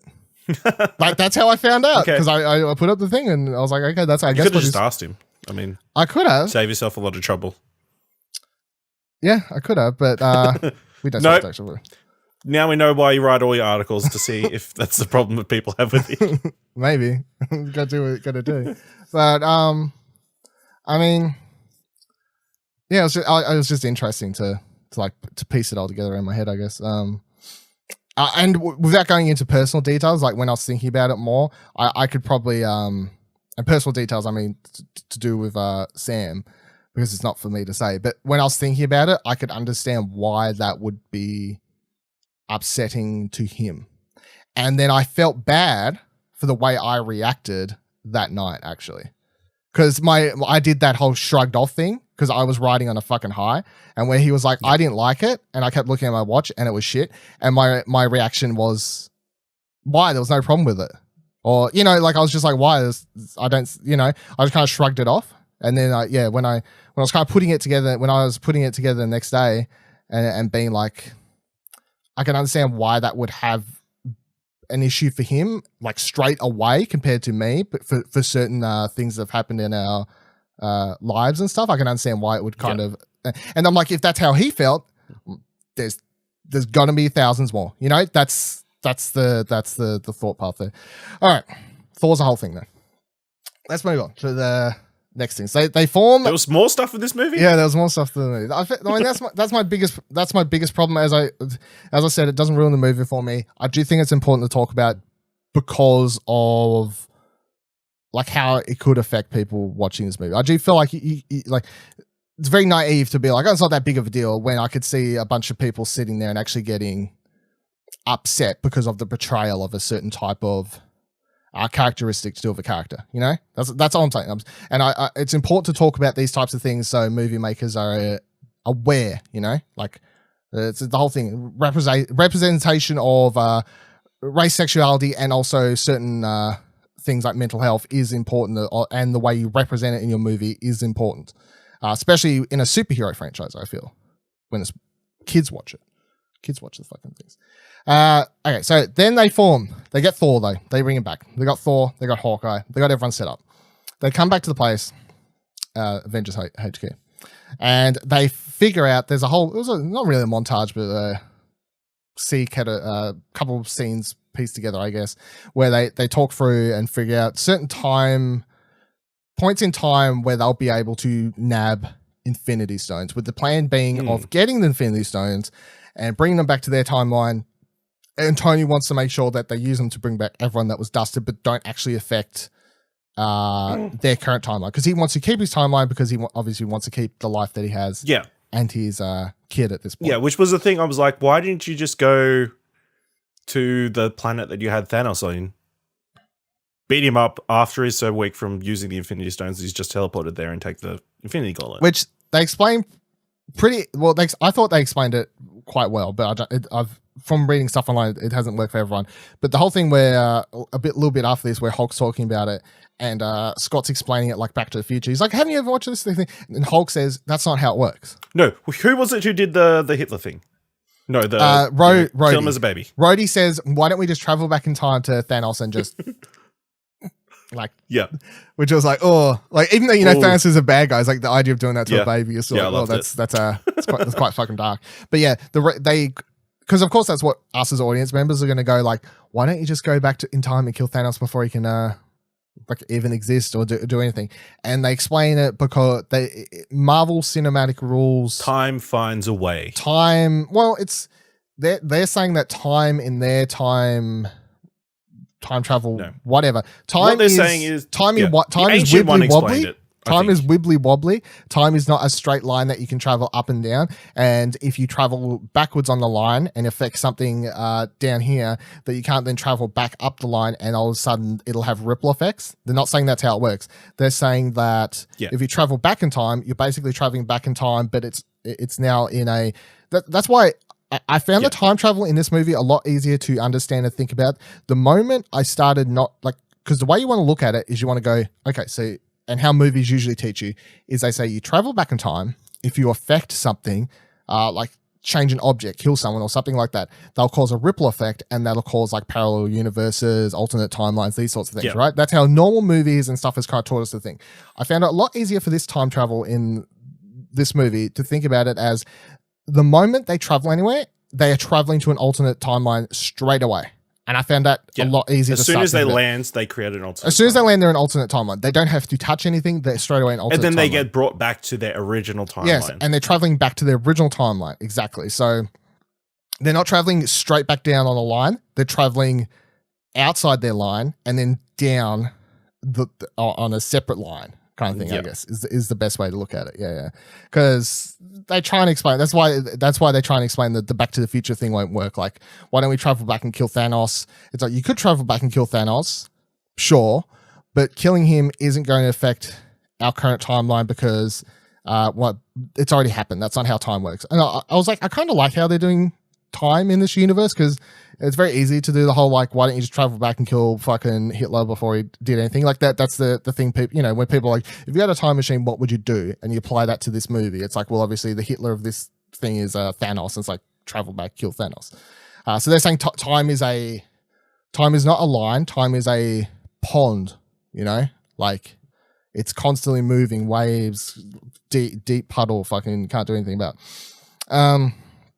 So they figure out what these separate timelines to go to, and they head off to a couple of them. The first one they head off to, well, the first one we're going to talk about is 2012's Avengers timeline, which is where they do again try to do the best explanation of how timeline works in this movie, because the Hulk finds the ancient one and tries to get the what's the called zone? I fucking forgot which one it was now. Time zone off her, and this is when Tilda Swinton's the ancient one starts explaining, you know, like, you take this alternate timeline, you take this alternate timeline, take this alternate timeline. But it's like, you're already in an alternate timeline, so you're just confusing me, Tilda Swinton. Stop fucking saying anything. It's just making it harder for me to understand what even I'm talking about right now. Is there anything else that you think that the movie has, like, plot holes to do with time travel wise, or anything like that? Plot hole wise, not well. I guess the only plot hole I have is obviously the 2012 the space stuff. Space stuff? Obviously, because what space stuff? Obviously, with Thanos is coming into the future timeline. Well, they don't need to fix that. That's just alternate. There's an alternate timeline where there's an alternate universe with Infinity War never happens. You know what I mean? Okay. But them creating an alternate universe where Thanos doesn't exist doesn't help their current timeline. It's the same as going back and killing baby Thanos. All of a sudden they've created an alternate timeline where Thanos doesn't exist, but it doesn't help them. What they didn't affect anything at all. No. So why do they need to put the stones back at all? To be nice is what I took it as. To save the alternate timelines. But this is the same thing. Like, but then they go back. They were never taken. So then the alternate timelines are deleted and they're pushed back into the prime timeline. I don't know. That end part is obviously the confusing bit. Yeah. How do you fix everything after? Well, he puts the stones back. He puts. Yeah, but when he goes back in time, the stones were never taken. Yeah, but they were. They were taken and then put directly back. They weren't. They were taken in this alternate timeline. So unless you're saying he's traveling back in time to this alternate timeline. He travels back to the alternate timeline, puts the stones back a second after they were taken. So, like, how I like to picture it is like Tilda Swinton standing there, right? She's like, here you go, Hulk, have this. Hulk jumps off the roof, disappears somewhere. Second later, Captain America appears. Here you go. You know what I mean? I guess that's how it happened, but... That's how it works. Like, of course... How did he get there is the question I want to know. Who? Captain America? Captain America. He was time traveling like they did for time traveling down their own their line, not multiple. Yeah, so then he travels. Unless they can travel through them as well. Then it's like if Captain America at the end of the movie would have traveled back and there would have been 3 Captain Americas there. You know, there would have been Captain America Prime, there would have been Captain America B, and there would have been Captain America C bringing stones back. That's how I took time travel. Let's just admit that time travel is always complicated. Time travel is one of the worst things I think you can use in any movie or TV show. Personally. Because it has so many potential plot holes and problems that it becomes quite ridiculous. And as someone who's a Doctor Who fan, and that show does a pretty good job as kind of sticking to its rules for time travel, every now and then you're still like, that doesn't make sense. Like, the show sets up its own rules of being like, you can't cross timelines, you can't talk to people, your past selves, all these sorts of things. And then every now and then, just for the sake of a storyline, because it could be cool, they'll break it. So it's like, well, you set up rules that are always broken. That's how TV works. Pretty much. Or stories work. And that's why I was kind of... If you just kept to the rules the whole time, you'd be very boring. Yeah. I mean, I think the thing is a lot of time, and the reason that I would never want them to fully explain the time travel in this is because they would not be able to do it in a way that would please everyone. So I think doing it in a way in which they kind of set up what their rules are for this universe's time travel, it allows the viewer, like I am saying now, like to kind of fill in the blanks, and then I can happily fill in the blanks and be okay with it, you know? But if they try to explain it all and like set out literally how everything played out, and then they fucked up one tiny detail, then it would kind of all be ruined. But because there's enough holes for me to fill in and go, well, if that happened, that would make sense. If that happened, that would, you know, like I'm saying to you now, like Captain comes back, so there's 3 captains, he drops it off a second later. I filled in the blank, and in my head, it makes sense for the universe's rules. Now, I think that all makes it like the same as the Thanos thing. It's like, well, how's that problem with Thanos get fixed? I'm like, it doesn't. There's now an alternate universe where Thanos doesn't fucking exist. They had that Thanos come over there. And you're like, is that a problem? Not for that universe. You fucking saved them a lot of problems. Like, you know, so. Yeah, okay. Time travel. I don't know. I guess it wasn't clear through, I didn't pick it up on my viewing, so. No, I'm doing a lot of filling the blanks from so many time traveling shows and things. I'm just trying to do my best to fanfic a lot of it. So the other thing we get, 2012, after you get the time stone. So the other stone they're going to pick up there is the Mind Stone. And Cap and Tony and so they're going for the Space Stone. Space Stone, is it? Sorry. Yeah, because he loses the Tesseract. No, yeah, they lose the Tesseract to I thought the Tesseract was the... Okay, whatever. The Mind Stone's the Scepter. Thank you. Yeah, okay. So they're going for that one, and you get this. This is a cool sequence. I like the way they played all this together. Yeah. This is quite cool. So you got Iron Man going up to the top, and then we've got them just after they've taken down Loki at the end of the original Avengers movie. But I love how they introduce characters and elements from like Winter Soldier into this to make them all like they were there the entire time, but we just never saw them, of course, because then you've got the Frank Grillo's character and Skullbones and the Australian actor, whatever his fucking name is. I can't remember. Callum Mulvey. Yeah. So you've got them come up the elevator along with. They got freaking Robert Redford to come out of retirement. No shit, because we talked about it so much. Of course, on when we saw the Old Man and the Gun. Old Man and the Gun's like Robert Redford's like, this is my last movie, last time I'm acting, officially retired. And my first thought watching this when Robert Redford turns up at the end there isn't, holy shit, Robert Redford's in this. It was, you fucking liar. Which is a weird reaction to have, but yeah, I was still like, come on, Robert Redford, you damn son of a bitch, you lie. But yeah, did you love this whole sequence? I think this is one of my favorite, like, I love stuff like this where they time travel and this is why time travel is fun, because you get to interact with. I mean, what are the odds of them all standing in exactly the same positions inside the elevator every single time? It was pretty fucking good though. It was pretty great though. And then when he says the line, yeah, so good. It's like that's a hint at Secret Invasion. For sure, because that's from that comic storyline. But I think it may be more of a thing for the recent Hydra Cap. It's probably both, but it was like it's a fucking like I remember when he said that in that comic, and the internet just lost its fucking mind because no one knew what the hell was happening at the time, and they were like, they're turning Captain America into a fucking that's it, like he's Nazi. Part of Hydra now, he's a Nazi, blah blah blah. Yeah, so that was something. But yeah, because you think they're gonna fight. He's in the fucking elevator, they're all like eyeing him off, he's looking at the guns and everything, and then you can tell they're about to get real antsy about it, and I'm like, okay, so they're gonna redo the Winter Soldier fight, sure, like I'll watch it again, it's a good fight scene in that elevator. But he just like leans over, hail Hydra. And then it just cuts him walking out of the elevator. I was like, fuck, that's funny. That is fucking genius. That's genius. That is really, really quite good. So then you got Iron Man and I went to say Hank, sorry, Scott downstairs trying to get into the briefcase or be able to steal the briefcase. Somehow Tony's managed to steal some SWAT clothing and just whip that one on real fast. Hulk's making his way down the stairs at this time. The Hulk from this timeline, because they made a joke about him being too see they did kill the Hulk. They killed that Hulk. Yeah. They killed this Hulk. Yeah.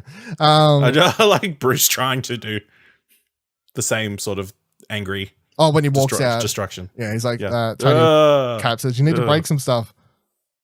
You need to blend in. Yeah. chucks that one thing, just like, yeah, it's quite funny.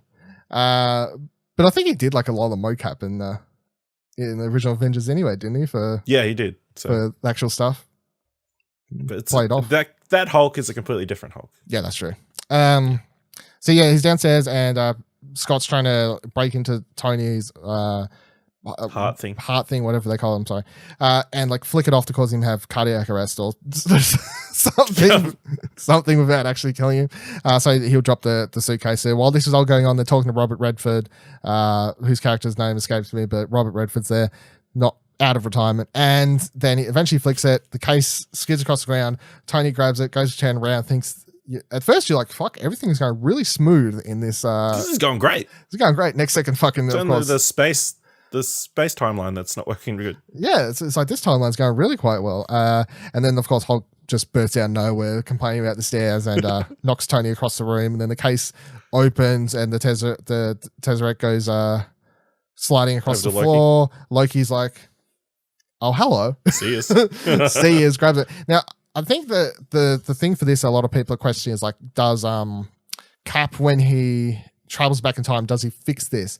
I'm like, I don't know if he does, because I'm like, this could be A, where they're planning to do his TV series, which would make sense, or B, they could be saying that when they time traveled the other time, they time traveled back on the same timeline, and then they took it. I guess he has to go back to that point to return the other two things, so you could easily just like kick. Well, it's like the Tesseract. When he time travels back, if he returns the Tesseract to the 70s, which is where he actually gets it from later, if he returns it to there, then in this alternate timeline version, there is a Loki who escapes with it here. And then but he's going to be there to return the scepter. He can just show up and like pick up the Tesseract as Captain America and hand it back to whoever. That's true.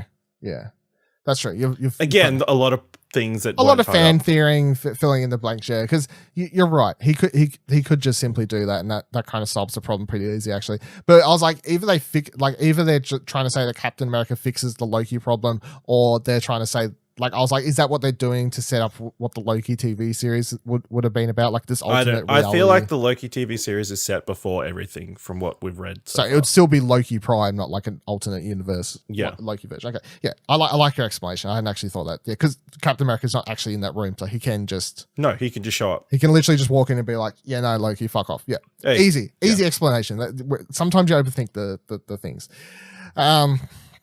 Nonetheless, they do at this point lose the space stone, and they head out. Cap's up. He's up trying to get the scepter, right? Yes. Yeah. Fucking confusing. He's up trying to get the scepter, and then we get the other cool moments. So this whole scene's full of so many fucking cool moments. And this one I kind of liked more than the Hail Hydra, even, just because it made me laugh, because it felt like they was playing into an internet meme. Because he's walking along the bridge. And then he sees the other version, the Captain America Prime there. And then, of course, Captain America's like, I found Loki. And he's like, I'm not Loki. Like, I just like the way he says it, like, oh, I'm not Loki. And then they get into a bit of a tuffle straight away. And then when they knock each other to the ground a bit, the Captain America says, I could do this all day. And then just the way that Chris Evans, as the current Captain America, is like, I know. Like, yeah. Just made me laugh. I'm like, you're playing into I just like how are they playing into the lines they know the fans have grown attached to from their previous movies. So I quite enjoyed that, and I also liked how it's subtle, but you can tell a real difference between the two Captain Americas. I think like he like when he's playing 2012 Avengers Captain America, he's playing it a little bit more naive, a little bit more like I'm true justice and the American way, like that more way. Yeah. Whereas the Captain America, I don't know if he can say that. What, the truth, justice, and the American way? Yeah, that's a Superman thing, isn't it? Yeah, sure, whatever. Doesn't matter. They're American comics. Interchangeable. But, you know, like the more just like Captain America version, and the Prime Captain America, who's gone through a lot more shit than that one has, is more. You know, he grew the beard. He was on the run. You know, he's more of a. He's less Captain America now, more like this. Different hero somewhat. I feel like he's not really Captain America anymore. He's more of this rogue vigilante superhero type thing who spent a lot of years on the run, and You know what Not I mean? really Like, anymore, I guess. not anymore, After but the 5 I feel years, so it's a yeah, not anymore because what they're doing now. But like, he's obviously a lot different of a character, and I feel like there was a subtle difference there. He's seen some shit. That's the difference. Yes, he's seen some shit for sure. So he gets that, and then they have a whole fight. It was quite funny.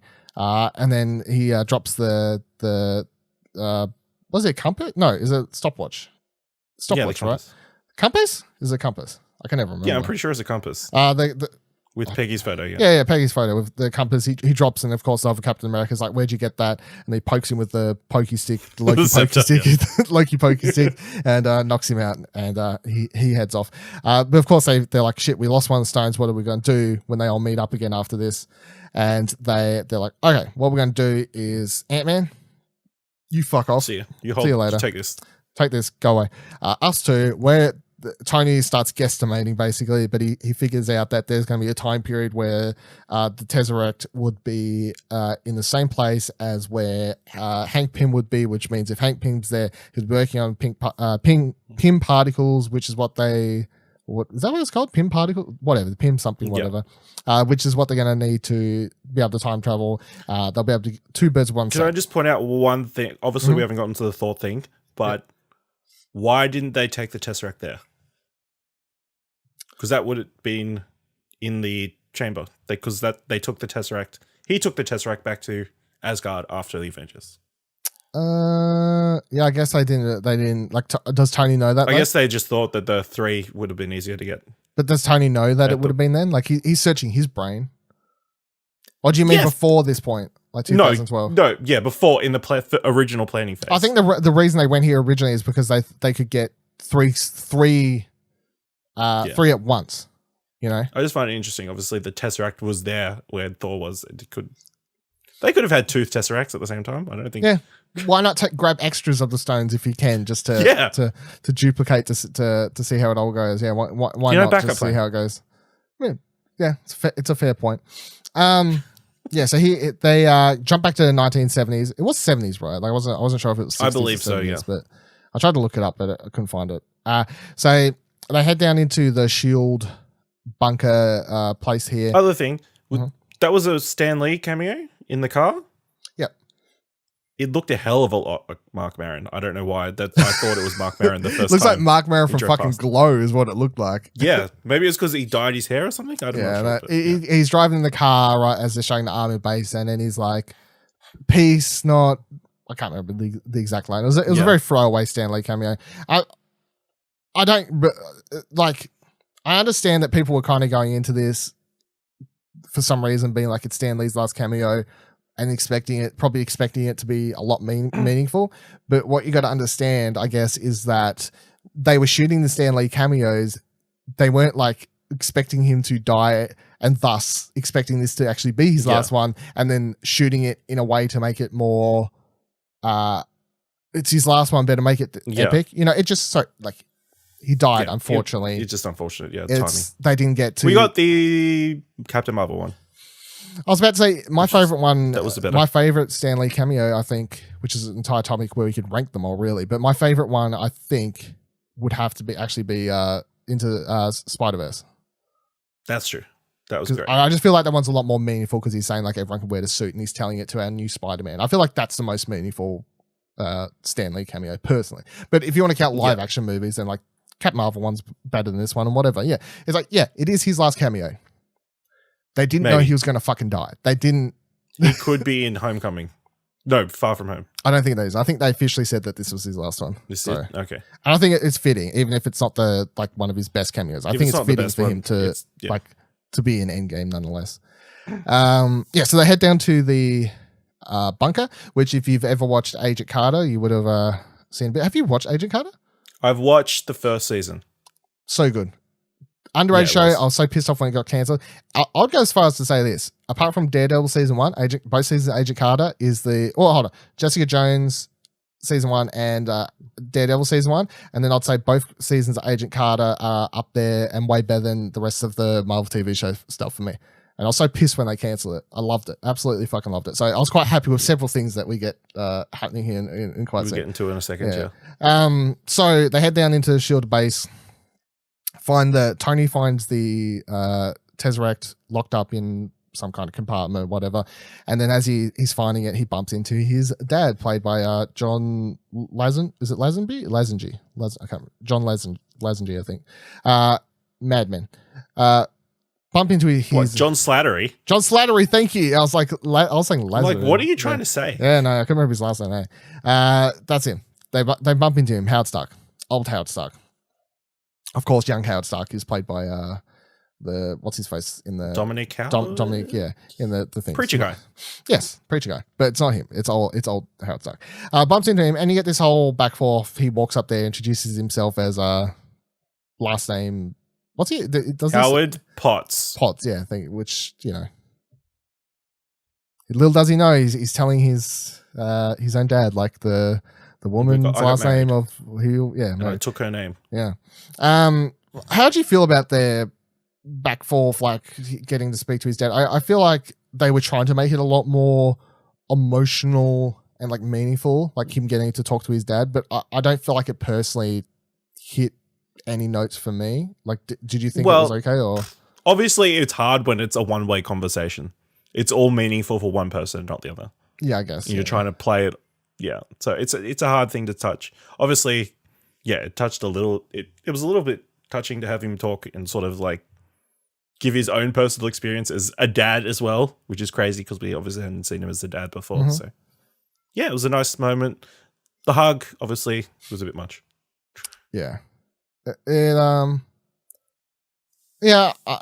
fine. It was all of it was fine to me. None of it felt like particularly hit home with the Tony's relationship with his father, which has been a prominent storyline throughout all of his movies and stuff, obviously. And I feel like they was trying to kind of wrap it up here with him giving the hug and forgiving his father for the things he did, and like I feel like they was trying to accomplish a lot of things. Sort of got to say goodbye finally. Finally, yeah. But I don't feel like they fully like hit it home for me personally. But nonetheless, Steve heads on down. He was rushed.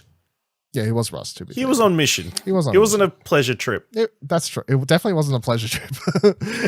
Steve heads to Hank Pym's lab. Got a little bit of a de-aging effect on Michael Douglas here, which was looked fine, I guess. Like, it was quite funny because his voice didn't match I felt like his Michael Douglas's voice didn't match the look of the character for young Hank. But I mean, it's fine. It's whatever. It would have been funny if they made out Hank Pym to actually be like in the comics and he's fucking was on the fucking he walks in and he's smacking up his wife while he's drunk.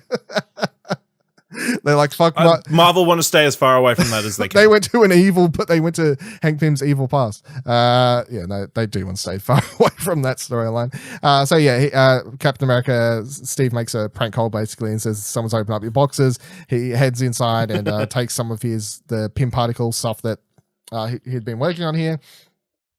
Smart to take multiples. Yeah, he wasn't just like, I only need 2. He took what? Yeah. He took all of them, I believe, is what we're led to believe. He took like 4. Yeah. Which was all there was, I think.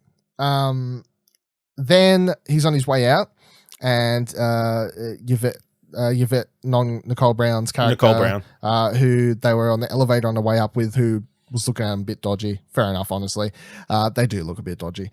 She had got security, and then because they're coming past, Steve jumps into this door, and what door does he magically, out of all the doors, of course, managed to walk into to hide inside? Of course, it's Peggy's back office room, I guess. Picture of her on the desk with him, the feels, and then of course she's talking to someone in the actual room across from it, and he gets to be all creepy and walk up really fucking close to the glass. Which, if I was here and turned around, you would see that person. Do they have reflective glass in that 1970? I don't know, but I was like thinking, I'm like, if she just turns around and sees him, he'll be like, holy shit, who the fuck's that guy standing there?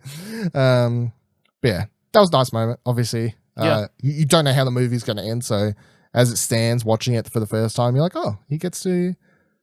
This feels like a moment of Steve making the choice of, like, obviously opening up the door and being like, Peggy, compared to doing what he actually has to do and not fucking with the timeline and coming back to save the world. And at this point in time, he does the choice of leaving her alone, even though deep down he would just want to be like, go in and talk to her, obviously. So that's cool. And then he heads outside and he's waiting for Tony to finish up talking to his dad, of course. And then when Howard Stark goes to walk off, we get the cameo of what's his name? Darcy. What's his first name? Yeah, James Darcy. James Darcy. Thank you.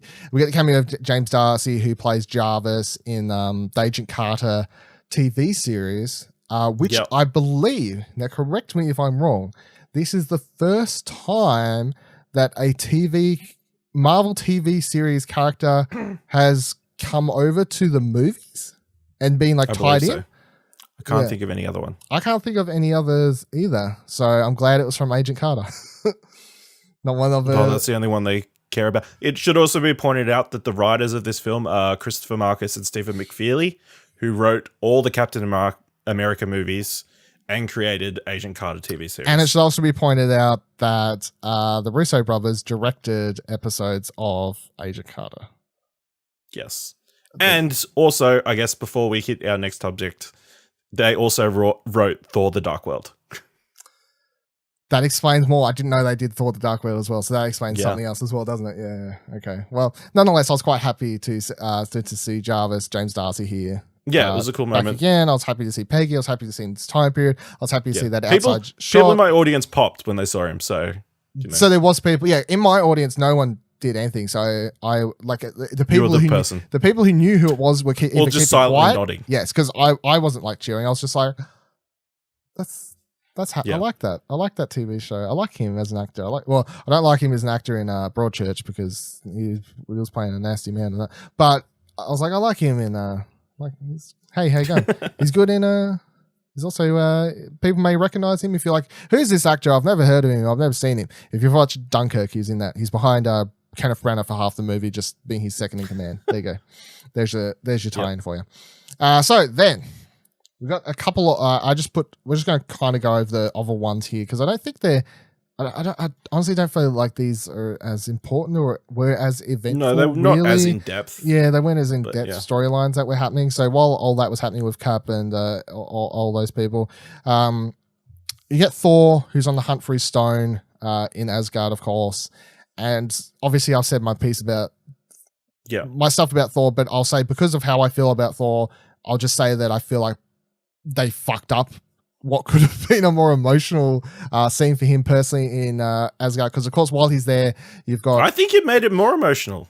I think it was really emotional. No, hold on. We'll get to it in just a sec. You're just getting that is a.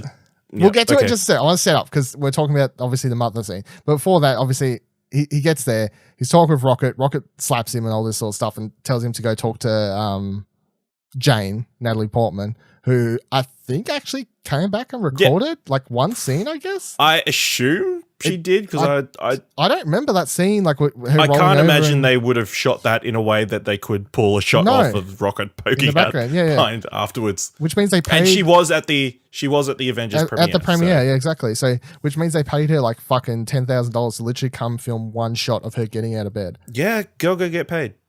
Girl got to get paid, yeah. You know, she ain't going to do a Michelle Williams and get come back for reshoots. That's fair. So Rocket, Thor, of course, can't bring himself to do it to face Jane. They do set up early in the movie as well that he's like they basically say that he still has feelings for her, and you know he starts talking about Jane. He's like, I loved her, and blah blah blah blah. But although in Ragnarok they were kind of being like, yeah, fucking forget Jane, don't care about her, don't care. Oh, he was in denial. He was just playing it off. So he can't go talk to Jane. Totally in character. Yeah, well, he can't talk to Jane, so then Rocket heads off and he's going to fucking stab her in his sleep and be all creepy and a weird rabbit. And then Thor's watching his mother walk around, Renee Rousseau, returning, of course. And then she's using her super mother powers, I guess is how we'll explain it. Spotters. Well, she had some sort of witch. abilities from memory, yeah. She's not Asgardian god, or they explain she's a witch of some sort in the mythos, I guess. Yeah. So she spots her son talking to her, hiding and watching her, but then straight away she's onto it. She's like, you're not actually my Thor. You're my Thor, but you're from the future, aren't you? And he's like, yes. Which was actually quite funny. And yeah. So they go into her room, I guess, and they have a D&M mother to son talk. And I loved it, right? It was an emotional talk. It was a fucking fantastic talk between the both of them. And I'm not saying it ruins it completely. I'm just saying that when I was watching it for the first time, right, in the cinema, I left the scene annoyed because the last fucking line she says to him is eat a salad. You don't think that is the most parenty thing she could have said? No, because you got to remember, Ash, Dylan's already in the cinema annoyed about... no, you weren't! I was annoyed about the fat thing. I wasn't annoyed. I hadn't put together the... No, you weren't. I was, because I thought they were playing the joke too much. It was annoying me. No, I think that was the most parenty thing that, the last thing you said of him is like, yeah, just do this thing to make yourself better. You know? It's like, judgmental parents. It's a thing. Yeah, I'm not. We don't expect. I'm not saying that it was a big thing. All I'm saying is, for a split second, I was like, ugh. That's all it was. I'm not saying I spent it. I thought about it. Like, they didn't need that joke. Yeah, I was like, they didn't need that joke. Even though it's a completely true moment. It's all I'm saying. I felt like they didn't need that one joke. I felt like they could have just let it. So in the Dylan cut, that would be cut. Yes, because this is what I'm saying. This is what I'm fucking saying with these Marvel movies. They have an emotional moment, a really fucking fantastic scene between the two of them, and for some reason, they always ruin some scenes because they're like, oh, it's been like 5 minutes. Joke. Like there has to be like a certain quote or something. Like, have to put a joke here. Must put a joke here. That's all it feels like. Sometimes I feel like to make sure everybody stops crying. All right. Sometimes I just feel like they make a joke. And sometimes I feel like there's just like one that you can still see the screen. Those birds that like wobble backwards and forwards with the fucking like they got a hourglass timer on the editing desk and then they're like, oh shit, there wasn't a joke. Better fucking go do some reshoots and put a fucking joke in there. Anyway, great scene. Great scene. I'll leave it at that. Great scene between the two of them. Great scene. Was emotional. Made Thor: The Dark World worth something. And I will say something elevated it a little bit. Something else here for Thor as well, because of course he's doubting himself and his ability, and what he puts out his hand to see if he can still call. Is it? How do you say Mjolnir? it? Mjolnir. Thank you. Mjolnir, whatever we call it. He puts out his hand to kill Mjolnir, which it actually comes to him, which means that, which is actually a powerful scene for him as a character because it means he's still worthy. Which is an important thing. I think they don't play it off like that because they can't just play it off as him being excited that it actually comes to him. But whereas like the deeper impact is that he's still worthy, and that's a good character moment for him, of course. So then he takes Mjolnir. Rocket runs in. Yeah. When you think about that, that's a dick move. What? Taking the hammer with him. And in this alternate timeline, Thor is because going to have to fight the Dark Elves without the hammer. No. Because Captain America is going to bring the hammer back 2 seconds later. I know, but before he goes, there's a timeline that... Yeah, but... they're going to do that What If TV series on Disney+. Yeah. They should explore that. Maybe. But it's like, the timeline doesn't actually move forward because you think it does, but Captain America is going to literally show up a second later. If he does it right. You know what I mean? Like, if he does it right... He shows up a second after Thor leaves, 2 seconds after Thor's leave, drops the hammer, says, hey, mum, hey, Thor's mum, I'm off.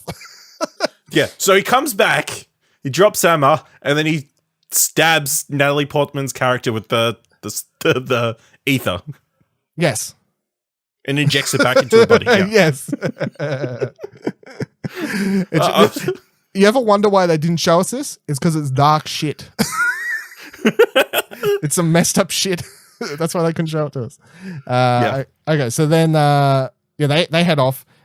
Thor heads off with Rocket after this, and then we got Nebula and Rhodes as well, which they have a kind of funny. They did have a funny scene, which is the whole Shane Chris Pratt, of course. The opening for Guardians. Opening of Guardians 1, dancing song, and then it's quite funny when they cut out the music and they cut back to those two behind a rock watching it, and it's like one of those moments where you think, yeah, like it's funny because we're watching like the credits and the song's being played for us, but really anyone who's in that cave with him is just watching this guy like, and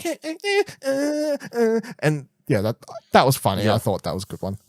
Once again, playing with scenes that we already know from different angles, which is I like in time travel and stuff. Yeah. And then they go up, knock him the fuck out. That's funny. I was like, take that, Chris Pratt. You're the worst worst Chris. And then ooh. That's just putting it out there. He's the worst Chris. I can't argue with it, but still hard to hear. Or of the three Chris's, yeah. Best Chris is Chris Pine, then Hemsworth. Take that. That's a hot take. Is that a hot take? Is that a hot take? Evans. Is that a cross take? Hot take? Oh no, you're wrong. Chris Evans, Chris Pine, Chris Hemsworth. I think you need to put Chris Hemsworth higher because he's Australian. Hot take. Nah. It's hot take. Hot takes left, right, and center.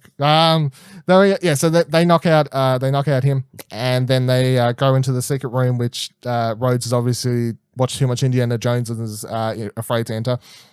They get what a fucking stone they get. What stone? The time travel? No, Power Stone. Power Stone is it, I think. Yeah, it's a purple one, right? Yeah, Power Stone. The purple one. Yeah. So Power Stone. Yeah. They grab that. They go to sync up. Rhodes is like, 3, 2, 1, sexy time, and he blinks off. But what they don't know is that this is the thing I have the bigger problem with than the time travel stuff. That I don't fully wrap my head around how it makes sense. But you kind of have to just shrug and go, okay, I guess. Which is that Nebula, because she time travels back, that somehow Nebula's fucking mind is then shared connected to some sort of server. Yeah, it's like a server. Yeah. Like Wi-Fi. Yeah, it's like she's on a fucking Apple Cloud or some shit. Yeah. Which makes sense because Thanos has been like sort of... I guess. Didn't in Infinity War that's how he found out about the Soul Stone. He used Thanos. She did use Nebula's memories. Yeah. I get it to that degree, but it's another thing to say if there's two of them in the same solar system that's something... It's whatever. It's a fucking superhero movie. If you set your thing to auto connect, it's just going to auto connect. I guess that's true. I do set my phone to auto sync. Yeah. So then she doesn't sync back with she doesn't sync straight back right away, and it interrupts the Nebula 2. Nebula B, we'll call her, who's over with Gamora B, and they're doing battle with stuff. And about old Nebula and. No. Good Nebula and bad younger, Nebula. actually, so it's the thing, yeah. Well, I mean, whatever. I'm calling him B. Good Nebula. It makes my head. I'm the one trying to work for the notes. Right, whatever. Good Nebula, bad Nebula. Okay. So good Nebula sets off bad Nebula. Bad Nebula's with Thanos. And then she starts breaking down like whatever and then shoots out the fucking R2-D2 projection system and shows what's up, gives Thanos the information. Nebula Prime, good Nebula, whatever we're calling her. She, of course, realizes what's actually happening here, and she runs off to tell and call Clint and Natasha and tell them that Thanos knows because she realizes what her own tech is about. She understands her inner workings and she knows what the fuck's going on here, which is that they're up shit fucking creek. So she heads off to do that. But then, of course, Thanos has tracked her down and hoverboards her up into his ship, her ship in tow and everything like that. And then when they get up there, of course, they interrogate her, doing the whole usual interrogation stuff. Thanos is pretty chill about all of it, I'd say. Like, he's a very smart man. Yeah. Understanding. Like, puts it all together pretty easy. He's like... Well, once he sees his head get decapitated, which he doesn't care about. Board, it's definitely a future timeline. Yeah, which he doesn't care about either. He's kind of like... No, it's like, whatever. He's like, I succeed in my goal. Yeah. Very goal-orientated. Yeah. Obviously had no future plans, so... Yeah. Go do what you gotta do. Go do what you gotta do. Yeah, so he puts it all together and he's like... And then they put together this whole plan of sending Bad Nebula back with the team to let Thanos and crew through to their time from the other side, basically, is what they put together. So while all this is happening, and then we have Clint and Natasha's stuff, which was sad, I'll say, right, obviously, sad. But you knew what was going to happen as soon as they got on the shuttle. Yes, as soon as they got on the shuttle and they say, Natasha and Clint, you're going off to Morag, whatever the fuck it's called, where we went in Infinity War, where fucking Nebula died, where we know that someone has to be sacrificed. Gamora died. Gamora died. I'm saying Nebula too much. Where Gamora died, you know that one of them's going to die, right? So there's no real build-up. And when they get there, I assumed it was going to be Natasha, simply for the fact that they do a big thing in this movie obviously of setting up how much Clint misses his family. And they do another big thing. Well, not so much of a big thing, but they do show that Natasha has nothing but the Avengers. You know, that was her life. So I feel like going into it, you know which one is actually going to die. And great fucking scene, I thought. This is probably Hawkeye's best movie, and I feel like this scene between him and easily her his best movie. was easily his best movie. And I feel like this scene between two of them was really well acted by the both of them. I like how the way they go to run, like she fucking shocks him. They sort of and then fight he each other. Explosion arrows him, and then at the end she fucking dives off, and not only does she grapple hook the thing, but also manages to chuck the other part onto him, not her, on the way down. Which, when you think about it, is pretty fucking epic. And then she of course then she jumps off the wall. And kills herself. Yeah, I guess for the greater cause. And it's sad. But another woman dead for the Soul Stone. Yep, another woman dead for the Soul Stone. It was a sad scene, but not shocking, I guess, is the way I'd put it. Also, obviously, the news that they're working on a Hawkeye TV series. Yeah, it plays into it for sure. Made you think, but it's the same thing. There's like they're saying they were doing a Black Widow movie as well, but from the outset, I always thought it was pretty rumored. Sure that was always going to be a prequel. So. Yeah, I don't know if it was ever confirmed or like it's just heaps of rumors that we've always had. But either way, it's always been like heavily rumored that it would always be about her time in the fucking Russian secret army or whatever the hell it was. It could be now. It could be like bookended with like Hawkeye meeting out with talking Hawkeye about it or whatever. Yeah. Oh, at the start, yeah. But it's like because of all those things, you kind of know what you were going in for here for sure. So still sad though. Don't it? Sad. Still sad. Death count 1. Death count is now at 1. Well, I mean, at this stage, just the Infinity War, you can kind of be like, there's a couple more. But in this film, 1. In this film, 1, yes. So then they all get back, and they arrive back at Avengers headquarters, and I like the way how they obviously show how upset Banner is because he had a huge relationship with Natasha, of course, throughout Age of Ultron, particularly, I suppose, is the movie that played up their relationship. Yet that he didn't try to rekindle it in the 5 years. No, well, it's that they had that one awkward scene where it's like walks in, it's like, "Hey, Natasha," and then Sam and Infinity War's like, well, "This is awkward." Yeah. I guess. Then they go out and they try and talk about how to get it back, and of course Thor's being like, why are we all upset? Like, we've got the stones, we'll go back and get it back. But also I like how Clint, even though Clint's so upset, that he understands, like he's like, he can't, like she can't, like, for us to get the stone, she has to die, and we can't go back and just save her, because then like it's one of those things, is like, this is where timeline rules get weird sometimes, and they do the whole thing like some deaths because they need to take the stone, I guess. Yeah, it's once again like comparing it to Doctor Who. I think the other thing it was sort of implied as a one-way transaction. Yes, yeah. There was no putting the stone back. No. Yeah. So how does Captain America put the stone back? Gives it Red Skull. He's like, "Here you go, Red Skull. You seem trustworthy." Why can't we see that scene? Yeah, I mean that's a good point. Yeah. What's he like then? "Hey, Red Skull." He's like, "You're fucking alive." And he's like, "I am, but I'm played by a different actor now." And then he's like, Steve is just like, "Lucky I'm retiring, hey, see you later." You can be for the new Captain America to deal with whenever you decide to come back into the movies. And then Red Skull's like, "Yes, in 4 years I've been promised a return." So they get all upset about it. And, he's like, "Fuck this timeline." Yeah, it's like, my movie for this saga was shit. I'm gonna get a better movie next saga. So then they all make it back to their timeline of fine, of course. But Alt Nebula has come in. Bad Nebula. We know this. She's put on a fucking thing on her head, piece. little different type piece to so she's not given away. They then gather all of the stones. Tony makes a nanotech Infinity Gauntlet, I guess. Yeah.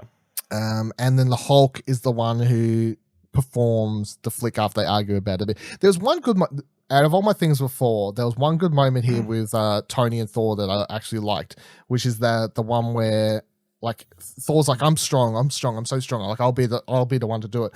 And Tony's like, no, you can't do it. Like you're not able. And Thor takes it as he's attacking his physical prowess. But then Tony's like, no, it's not.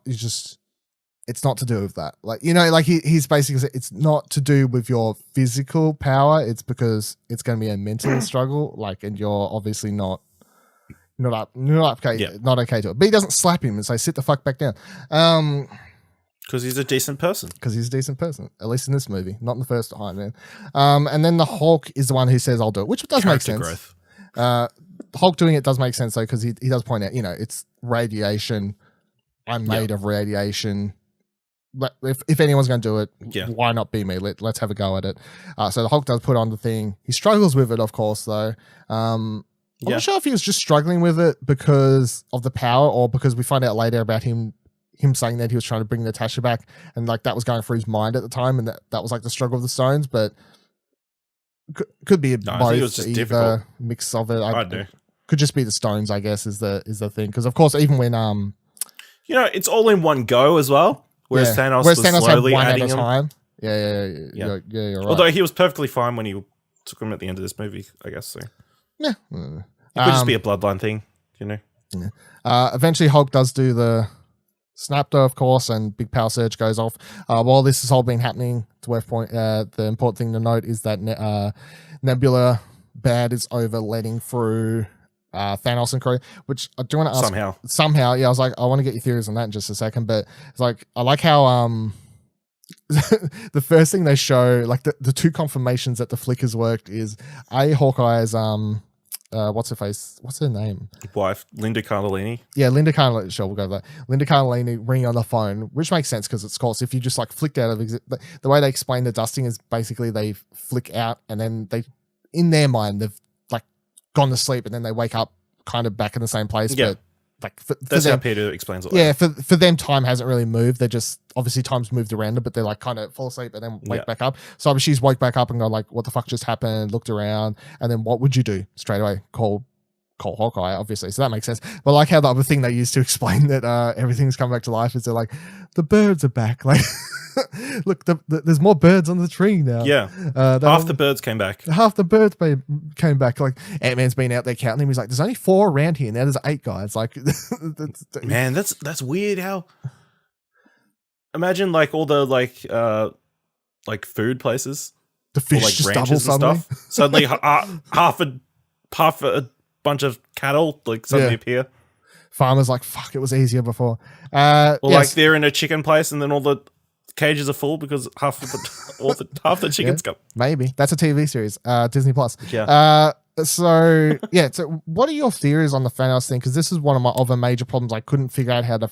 This is one I don't know how to fanfic. Like I can't really fix it in my mind. My theory is they wanted to fight Thanos and that was it. It's one of those ones where it's like, well, it's a superhero movie. Maybe we just look past it. But I guess it's easier to pull stuff from the past than to go to the past. Yeah, but they've still time said travel that you yourself. need the Pym particles. I don't know. Unless they're just. Well, I guess she had the Pym particles on her, so. But she only had one trip, remember? Yeah, and she used it to come back. I don't know. Yeah, no. I don't know. The best thing I could have, like fanficking it, obviously, is I'm just like, Thanos' ship is high tech and it can. Unless she used all the extra ones that Captain America brought back to. But then how she create all the things for the huge space whales to come through. And, yeah, exactly. Yeah, this is one of those, it's a whatever, shrug. Doesn't really matter. But it was like when the ship was coming through, when she did the thing and it goes to a shot of the ship coming through the quantum tunnel or whatever, I was like, and you see it suddenly start getting bigger and stuff. I'm like, how's it? Like, I hadn't really thought about it until that part of the movie. I was like, how's this all working? Like, he didn't get the Pym particles or anything like that. Yeah. I'm like, and can Pym like, I don't know. Anyway, whatever. Thanos comes through, of course, breaks open the roof, and then just in nice timing after the still met. I was getting a little bit stressed watching this scene, actually, to be honest, like because I was taking so long, like for him to do the flick, and I was like, just fucking flick your fucking fingers, because I was getting so worried that Thanos was actually going to interrupt it, and then I'd have to have this thing. But I'm glad they got the flick out of the way, and not made the movie's last fight be like them fighting and then they win and then they do the flick and then everyone comes back, because then it wouldn't be as epic as we obviously get when you get everyone back, because that's way cooler, obviously. But for a second there, I was like, oh my God, I'm getting a little bit fucking stressed out over here about this. Yeah. So he comes through and then Thanos blasts the fuck out of Avengers HQ, which I think is funny looking back, because every time we watch the trailer and you'll see that shot of them like walking around the rubble. You thought it was like his home planet. You thought it was like a planet or something, but then it's when you watch it, you're like, oh shit, it's just the remains of. It's just Earth. Yeah, it was Earth all along. Yeah, it's fucking Planet Ape shit happening right now. Yeah. So then we get down to the showdown. Really, like from this point on, it's like, hold on to your seats, everybody. Scott works on saving Rocket and Rhodey, who are trapped under both water and under the like rubble, somewhat combination of both. Hawkeye has the Infinity Gauntlet with the stones in it, and he's making his way out of the tunnel while running away from the fuck are they called, the Jutari? Yeah, running away from the Jutari, which I'm like, pretty sure they showed in Infinity War they could fucking like run as fast as Black Panther. Come on, Hawkeye. You're gonna come on, Hawkeye's pretty quick. He's got arrows. He's got arrows. That's the thing for every movie. What's Hawkeye do? You got arrows. You can shoot him pretty fucking fast. Yeah, he's got a sword this one. You got fucking it's true. He's got a sword this one. So he's doing all that. They're all doing all that, and then Captain America, Iron Man, and Thor meet outside to. Thor's standing there already, just kind of eyeing him off, and then Iron Man and Captain America show up and like, "What's he been doing?" And Thor's like, "Nothing. Just chilling there." And they're like, "Okay, well, time to go down." Well, there. he did. Yeah, Thanos sent Nebula to get the stones, whatever. Yeah. It's like, go get the stones, and then Thanos is just sitting there with his freaking chilling there with his giant double-sided sword thingy that at some early in the movie it was actually covered in blood as he walks in to see Gamora and Nebula for the first time. Which looks like the freaking Buster sword dubbed twice. Yeah, true. So he's sitting there. Very cool moment, of course, straight away. We're about to get a lot of cool moments, so strap in. Yeah. But the first one, of course, is Thor is like, I'm fucking down. Like you can tell he's like concentrating, just the way he's like waiting for his friends, but at the same time he's just like, I'm not taking my eyes off this motherfucker. And then when they're about to go in for the fight, Thunder gets fucking calls in both the hammer and the axe. And Stormbreaker. Fucking cool. Very, very cool.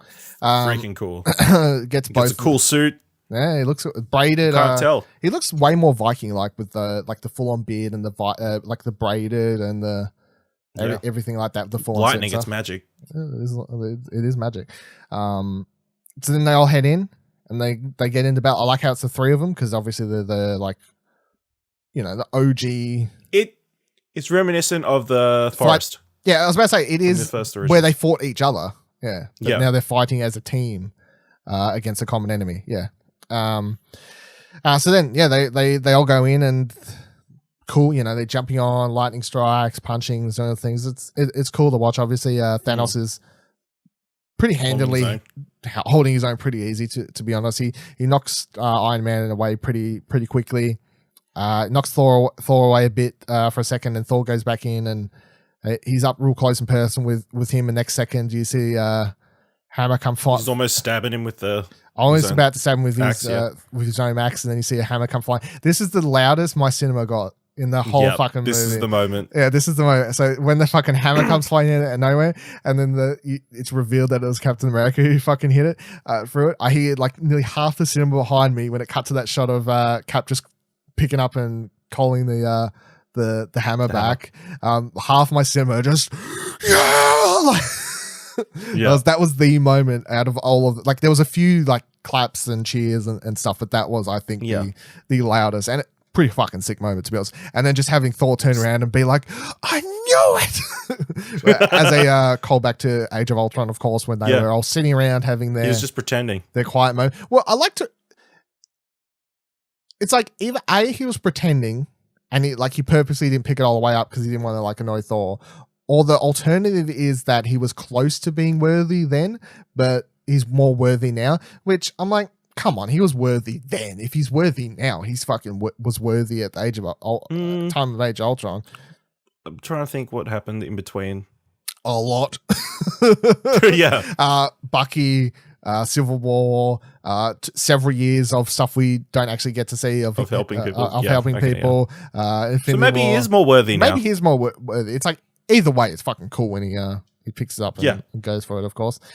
So then the two of them, Thor's like, you get the small one, but the two of them are going ham on him a bit. Eventually, though, Thanos wrecks Thor, and it's only down to Captain America, and even then he starts wrecking Captain America, and we get that really cool moment of like, it's like that callback of Cap, I'll always get back up. That's his whole thing. Like, he'll always get back up, no matter how much he's beat down. He'll always get back up. And when he can do this all day. Yeah, he can do this all day if you haven't heard. And when he's really beat to that pulp, and he's like bloodied, and it's that shot we see in the trailer as well, which is cool. And like he's like really grunting. He's like fucking standing up, and he like restraps the shield, and he's like just getting back up.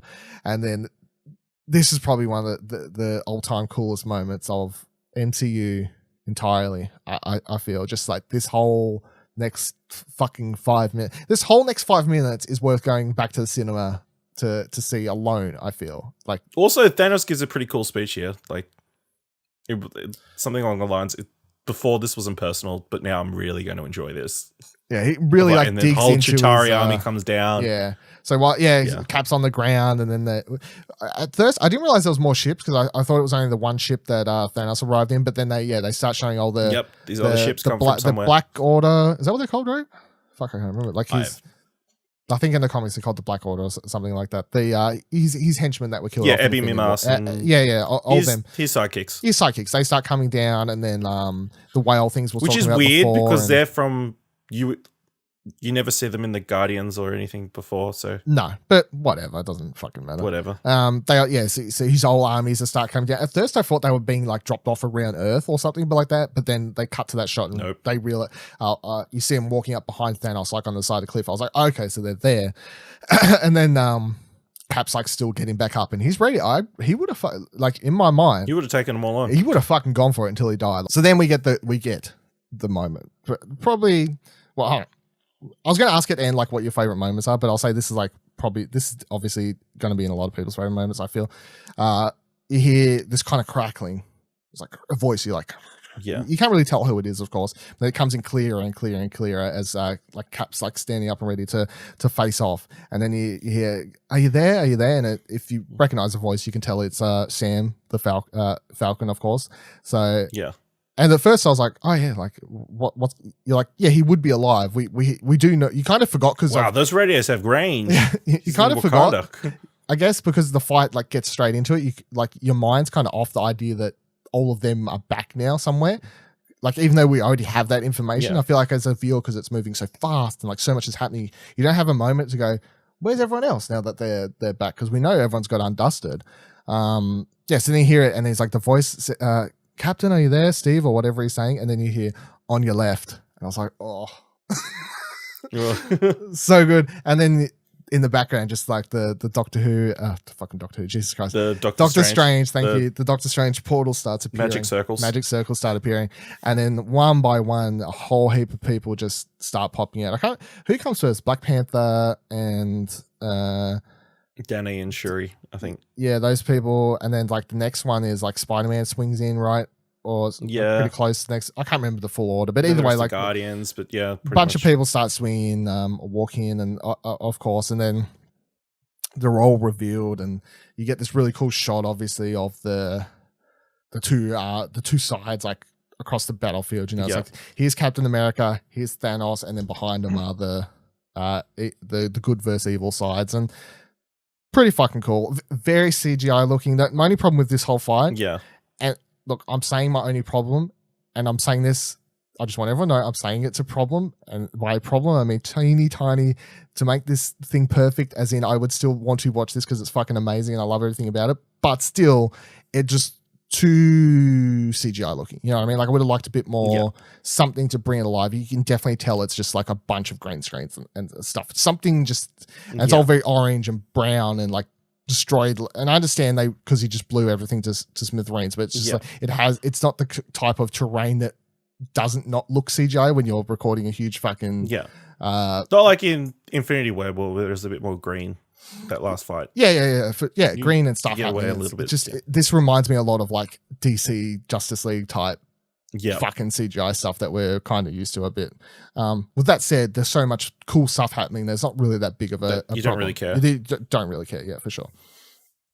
So then they all start joining in. We have a couple of cool moments throughout what happens next. I describe what happens next as they're all running the Infinity Gauntlet as a American football game to try and get it to the Ant-Man's bus, because now this is a plot hole as far as I'm concerned, or like plot silly, not plot hole, but plot silly. That doesn't really make sense, because they're like, we need to hurry up and get that to there so we can get the stones back to its rightful timeline and do all this, and they act like it needs to be done ASAP, but then it's not, because by the end of the movie it's revealed obviously they've had time for a funeral and all these sorts of things that need I guess their theory was if they took it back then they would disappear. I don't know, but actually I think they were just concerned about Thanos getting it again. But if I was concerned about Thanos, wouldn't it just be like, don't take it to the bus that's in the middle of the battlefield, take it the fuck that way? No, but if they got to the van, they could take it out of the timeline. So I guess would be able to I guess it just felt a little bit silly to race that direct into Thanos' face for something that didn't need to be done right there and then. But whatever, it's fine. So they start passing around the American football, and amongst all this, we get a couple moments. Like, of course, Spidey swings in, says hello to Tony. Tony gives him a hug. It's very sweet. It's heartwarming, heartbreaking. My heart grew three sizes. It's all sorts of heart things. That's a great moment. Who else do you have popping? Like, you get in amongst Pepper it all, in rescue armor. Pepper showing up in rescue armor. That was cool. I like having it there. Captain Marvel shows up. Well, I'll get to that. I was talking about like character moments between one another. Scarlet Witch pops down and fucks with Thanos for a bit and says like, you killed, I can't remember what she says. She's like, you took what I love the most from me. And it's kind of cool. Like, Thanos is just like, I don't even fucking know you. Like, that was quite funny, actually. I can't remember. I don't think there's any. Oh, you get the Gamora and the Gamora. Oh yeah, Gamora and the fucking Peter Quill. Yeah, Peter Quill thing happening where Peter sees her and then walks up and then it's like, goes to give her a hug or whatever, and then she kicks him in the balls. Yeah, and then that kind of just sets up obviously like Gamora for Guardians 3 or whatever is going to be happening in the future. But there's that funny throwaway line, I guess. Like, she's like, "Is that the one you was talking about?" And then Nebula says it was either him or a tree. I was like, excuse me, Drax was there too. And who's to say that Nebula doesn't want to be into Mantis over here? Gamora. Gamora, thank you. You keep getting mix them up. Well, look, one of them's dead to me and the other one's been around for a while. You know what? You know what I'm saying? Not really. One of them's dead. The other one's in Doctor Who. That's one we care about. Okay. Yeah, that's what I'm saying. So they pass it all along, and the Valkyrie horse. Oh, she flies in on friggin' Pegasus. Where'd you get the friggin' Pegasus from? I don't care. There's my answer to that. I don't fucking care. Imagine they've got a stable at New Asgard for Pegasus. Yeah, like I'm not against them, like just like retconning or whatever in the background and just be like, there were horses in Asgard. How did they know to go get the new Asgardians? Word of mouth. Oh, I guess Stephen Strange knows everything. Saw the future, so he saw the future, so sense. He would know what to do. Yeah, who did get in contact with? That's kind of the excuse for a lot of things. Like, how did all these people get there? How did this person get? It's like Doctor Strange saw the future. That is the answer to all of our kind of problems here. So they're passing along. Fucking Valkyrie on a horse, which is fucking amazing. So cool. Peter Parker like swinging off that. Lots of cool scenes. So they're passing along the gauntlet. Oh yeah, he goes turn on insta kill mode. He says on insta kill mode, the fucking spider things are going crazy. Yeah, kills everything around him. Gets rescued. They pass along a whole bunch of people. Eventually ends up really close to Black Panther with his Thanos. kinetic energy. Yeah, he's like passing along and it's turning purple, blasting, turning purple, blasting, turning purple, blasting. Yeah, he's the first to grab it, I think, off Clint. Yeah, he's the first to grab it off Clint and really go ham for it. And then eventually Thanos, because he's getting his ass fucking handed to him, is what? He's like, barrage the missile barrage or whatever needs to happen. And then, what's his name? Ebony Moore. Ebony Moore, thank you. Ebony Moore's like, he's sure, what about our own ships or people or whatever? And then Thanos, because he's losing at this point, is like, just don't care, just do it. So his ships start barraging the whole fucking planet down below, and everyone's kind of, shields, whatever they can to, of course, take color at this current point in time. And then this is where Captain Marvel shows up, fucking, because the ship starts shooting off in the distance. They're like, what's it shooting at? And then, of course, Captain Marvel goes through the entire ship, kind of like reminiscent to how she does in her own movie, I guess, to the ships there at the... Or is it start this one? I can't remember at this point. But she goes through the whole ship, destroys that pretty fucking easy. Yeah. Then comes down, starts going at it with Thanos, who's kind of got his hands somewhat mitts on the Infinity Gauntlet at this point in time, and she's kicking his ass. And the only reason he manages to hit her halfway across the field is because he pulls the power stone. I was about to say, it's easy to miss somewhat if you're not paying attention, I guess, is that he does pull the power stone out and use that to be able to hit her across the room. Because without that, it's like he wasn't going to win that fight against smart. He's smart, but he wasn't going to win that use that fight for sure. Then he gets blasted along, and then we get this is the other moment I find a bit silly, because they have Doctor Strange, who's all the way down the end of the field, basically, is how I like to look at it, like a football field, and he's down the end, like holding up this wall, because this water's like going to come in because of all the fighting that's happening, and then Tony is like in the middle or something, like this huge area, and then Tony like looks at the way they edited it, it's like Tony looks over at Doctor Strange, and then it's cool, obviously, because Doctor Strange holds up the one finger saying, this is that one. He's got his Iron Man helmet on. I'm sure Friday zoomed in. He doesn't at this point though, does he? He hasn't knocked off, I'm pretty sure. I'm sure he's got eye stuff on his glasses. I'm not saying it's a big problem, I'm just saying at the time it made me go, yeah, okay. If you don't know what I'm saying, anyone listening or watching, what I'm saying is that Doctor Strange is so far away that the way they edit it makes it seem like he's only like 10 meters in front of him and holding up the one finger, when I'm pretty sure Tony and Doctor Strange are actually fucking very far, very far, far away from one another. Nonetheless, doesn't matter. Holds up the one finger, gives him telling him this is the one. This is the one thing, you know what you've got to do here.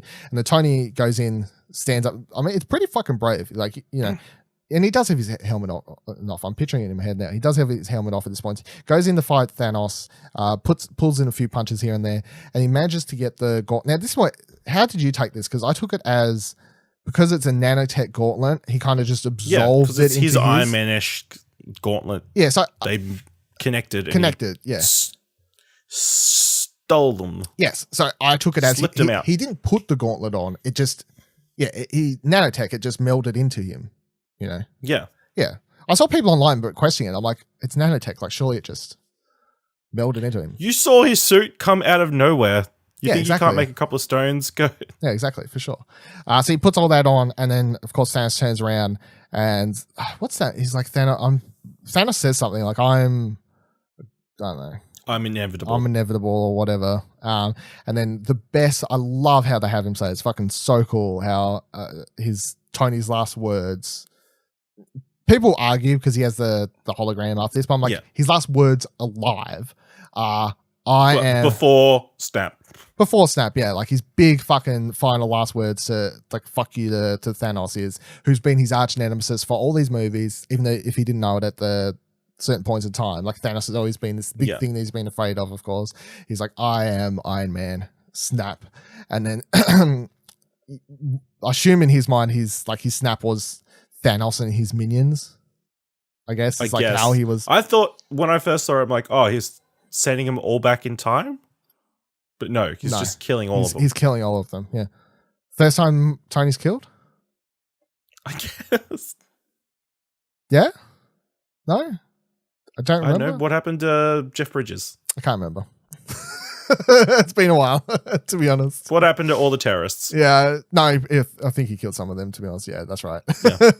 First time he's killed in a while. First alien that he's killed, maybe. At least 5 years. Yeah. At least 5 years. Yeah, not at least 5 years. Yeah, that's right. Yeah, so then he flicks, they all start fading away. I like how Thanos has like a moment where I like to think he's just having he kind of sits down. I like to think in his mind it's like the biggest disappointment and like him just like thinking like, what did I do wrong? Like, you know, like all these thoughts going through his head, and these last moments are just him being like so disappointed in himself and his plan as he fades away. I was really hoping that it's in his mind that's really fucking with him because he's a dickhead. And then we cut away, of course, to Tony, who's obviously fucked up. Like his hand, we saw what happened to Thanos, like when he did it, of course, and he got fucked up, let alone a little itty bitty human. And his hand's fucked up, side of his face is fucked up, and he crawls back into thing. And this scene is utter perfection. I think I'm glad they did it the way they did. I think this is where I feel like there were several moments where I got teary, not from like sads, but like excitement teary. You know, prior to this, like the people coming out and lots of cool shots. You know, where like Han Solo walking onto the Falcon, like excitement teary, right? That's what I was having prior to this. This is where I got emotional, like proper crying over this. Yeah. It's hard not to. You've been with a certain character for 11 years. 11 years, and I feel like they did his passing right, like justice. Yeah. He went out saving everyone. He went out doing one. He overcoming his greatest nemesis. His greatest nemesis. I like how the people they have there, like they have Peter come in. Peter's really fucking sad. I can't handle Tom Holland being sad between the way sad he is, and even Infinity War the other fucking day, and right before I went into watching it, even rewatching Infinity War, when he comes in, he's like, I don't feel so good, Mister. I'm like, don't. Like every time you fucking get me, I can't handle Tom Holland crying. Freaking Peter in the last like hour. He's fighting Thanos one time, lose. Yeah. And then he gets dusted and he says goodbye to Tony. It's dying. Yeah. Comes back, fights Thanos again, and then he has to say goodbye to Tony again. Can't handle the other way around. Too much feels. Poor. Too much feels. Traumatizing. And I like how Pepper comes in and like she's not like I like how they didn't write her being like a yelling, like screaming, like she was understanding. Yeah. I like how they didn't write her as just why'd you do this to me? Like, well, but, you know, like she understood that he just died saving the world. Everybody. Yeah. And I like how she kind of just holds back Peter, like knowing what he meant to Tony, and like was like, just come back here and like let him have a moment. I like how he takes a couple seconds. I like how they edited it together too. And I like how like that's another thing I was watching is I assume your cinema was the same. Mine was fucking sold out. People were walking up to the counter, they'll turn away. My fucking cinema was packed, right? And in this particular scene, they have no score. Perfect choice. I love how they have no score here. They don't try and play with your emotions because they know what the actors are giving you. And this is Robert Downey Jr.'s best performance as Iron Man in this movie, I believe. This is him giving these final all out, kind of like Hugh Jackman in Wolverine, of course. Logan. This is him giving his last hurrah, and like he's fucking his performance here with the writing and everything. That's enough to do you emotionally wise, and they leave out the score. And my cinema packed crickets. Like everyone's just, you could tell everyone's just attached to the screen, just like crying around you. You could tell everyone's just losing it around you. Yeah. In my cinema, unfortunately, one woman had like a squeak. You know, when she was trying to hold it in. Yeah, she was trying to hold it in, and then a squeak, and then giggling at people. Oh, really? Giggling at her squeaking. No. Yeah. You know, mine was just. I was like, it's still emotional. It was just Yeah. Great scene. Absolutely great scene. It's weird to say great scene when someone's dying, but nonetheless, great scene. Yeah. So then we go to his funeral. Do you reckon? Mm-hmm. Do you reckon Robert Downey Jr. is going to get an Oscar push? No. No. Hold on. Oscar push from the studio? Yes. Will he get a nomination? No. Sorry. That's no. Yeah. Do I think he deserves one? I don't know, because we're only in the 4th month of the year. So I feel like it's way too early to say. It's early. Also, as much as I think it's a really great performance, it doesn't stand out to me as much as Patrick Stewart or Hugh Jackman from Logan, if I'm going to compare it. Like, I think it's a fantastic performance, but it doesn't stand out like that much. But is it like the Glenn Close nomination? Yeah, I feel like here's the thing. People would be as best supporting actor, you would think. Thank you. I was going to say, Marvel, if you want to come to us and ask for advice, do not push him for lead actor. If he was going to take it on an Academy road, take it as a supporting actor, and then you increase your chances by 1% maybe or something like that. But I mean, I think there's definitely no shortage of supporting actors in anything. Yeah, I just feel like if they push for lead actor, that's just an automatic not going to happen. A bit too far, yeah. Supporting actor, they might be able to get somewhere, but we'll have to see. I think it'll get some awards love at the end of the year. I feel 100%. Maybe not like the big ones, but maybe some small I agree with that. It'll get awards from. It won't get Academy Awards. It'll get awards from other outlets and stuff. Outlets, yeah. Yeah, for sure. Like we could at the end of year give him best supporting actor in our awards, for all we know. Yeah, best performance of the year, possibly. Who knows? I'm saying, but Oscar. No. Best Robert Downey Jr. performance of the year. Maybe, yeah. We can get whatever awards we want. Maybe. We can do what we want. Yeah, that's right. Stay tuned to ExplosionHour.com for our awards. So at the funeral, which is at this Hammond, still emotional, of course. You're coming off of a scene, seeing all these people together. It's the first time we've actually seen a proper death in the MCU. You know what I mean? A funeral? Yeah. Like a proper... Death Count 2. Yeah, death count too. It's the first time we've actually seen a proper, really big, eventful death to the point that they've actually shown the funeral and everything. Like, because it's been such a big thing. And how do you feel like because they're rare? Well, somewhat. No, that's not true. They did Peggy's funeral. How do you feel about the funeral though? Because they shot it with the camera obviously is like left, right, you know, kind of weaving its way up the thing here. Yeah, it was fun. It was good. Got to see everybody. Obviously, everybody's back except Natasha. So, but there was one person. Yeah, I was gonna say that. I was like, there's no way. Here's what I'm gonna say. If you're out there telling people that you were sitting in a cinema and you was like, oh yes, I know exactly who that is. Bullshit, you're fucking lying. No one knew who this fucking. The only way you could know is if you read the stories beforehand that said he was going to be in the film. Exactly, because no fucking. No, there way. was apparently there was casting news prior to its release that he was filming something for the movie. Okay. So if you don't know what we're talking about, there is a kid near the end of the line, or a teenager, I suppose, near the end of the line who the camera stops on for a second. He's behind Bucky and people, I think. Like he's just after them, I think so. I can't remember exactly. But yeah, you're watching it, you're like, you know who this is, you know who everyone is, and then they show this random teenage kid and you go, who the fuck is that? Are you? Yeah.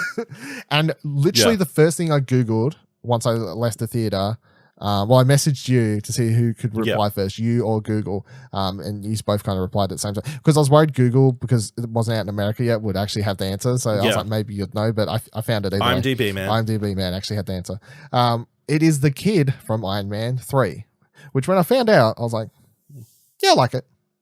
I can appreciate. I guess they kept in touch. Yeah, I can appreciate. You can fanfic that they meant more to each other than actually know, and like I think he's an important part of Tony's story. As much as everyone hates that movie, I don't hate Iron Man 3 as much as the internet does. I think it's actually one. I think Iron Man 3. I think it's one I need to rewatch. I don't think I've seen it since the cinema. Yeah. Well, the reason everyone hates it, cold take. The reason everyone hates it is because the internet says to hate it. Is what I like to believe. It's one of those ones. The reason a lot of people didn't like it when it came out, like comic book fans didn't like it, was because of the villain changes, obviously. But then the amount of people that hate it, I think, like, just piled on because there was already a hate train. But I do believe, like, the core story of that movie, which is about Tony dealing with PTSD coming out of Avengers, and like that core story was a really interesting turn to make the next movie following Avengers. And I really appreciated that because it was like a lot smaller tale, and it was like, yeah, he went all the way up into fucking space or another realm, nearly fucking died. You know what I mean? Like, it was really like, yep. Let's actually ask the question, how would a human deal with that? So, and then obviously that kid was really important to him to help him get back on his feet, you know? And that was an important point of the Iron Man mythos. So, sure. I'm sure if we had have gotten an Iron Man 4, he would have been in it. Sure. I don't think he's anything important. Like when I was googling him today to see if more people were writing about him, because obviously he's out in America now. I saw these like random fucking headlines like, "Is the fucking like is he going to be Iron Man?" I'm like, no. Like he's just no. He's I don't think he's being set up to be anything to do with future films. I think he's just there as a callback to Iron Man 3 and to be like, hey, remember this kid? He was an important part of Tony's story. He's there. Sure, why not? It kind of just proves attention to detail, like wrapping up Tony. Fine. It's not anything bigger than it needs to be. The other thing that I thought was funny and worth pointing out here is they do quickly like have, it's like you see Agent, whatever the fucking name is over in the corner, and then Nick Fury. Maria Hill, thank you. Yeah. And then Nick Fury just turns around on the patio. No line or anything in the time movie, just turns around. It's like, just in case you're wondering, yes, he was also brought back to life, but zero lines. I would assume they shot lines of him and it just got cut from the movie, because it's like, are you really going to pay fucking Samuel L. Jackson to come on scene to just literally film a scene where he just turns around? Yeah. No, I don't think so. Yeah, sure. It was like the day before they started shooting Captain Marvel. I don't think that's how. Can you come to set for a sec? I don't think that's how it works exactly, but it's fine. Yeah. So then we got the, I guess it's the epilogue. Epilogue, you could call. Can I just say the scene with Happy and the daughter? That was touching. Yeah. What do you want? If they're setting up cheeseburgers, if they're setting up anyone to be like Iron Man down the line again, I would say it's that girl. Maybe they'd have to do another time jump. Obviously, I don't think they could do it 10 years. Huge time jump. I mean, like 10 years from now, like literally 10 our years, like callback or something like that. You know what I mean? Yeah, maybe. Like I feel like that's the only way they could do something kind of meaningful. But I don't think they'll go down that road. I don't think so either. But I'm saying if I had to choose between her or Iron Man 3 kid, I would say her in 10 years. It's not Iron Man 3 kid. Yeah, that was touching me. It's like, you know, your daddy liked, what was it? It was like ice cream or something, Smarties or cheeseburgers. Cheeseburgers. Thank you. It's like your daddy liked cheeseburgers. Just call back to like him coming back from being in captivity or whatever. Yeah.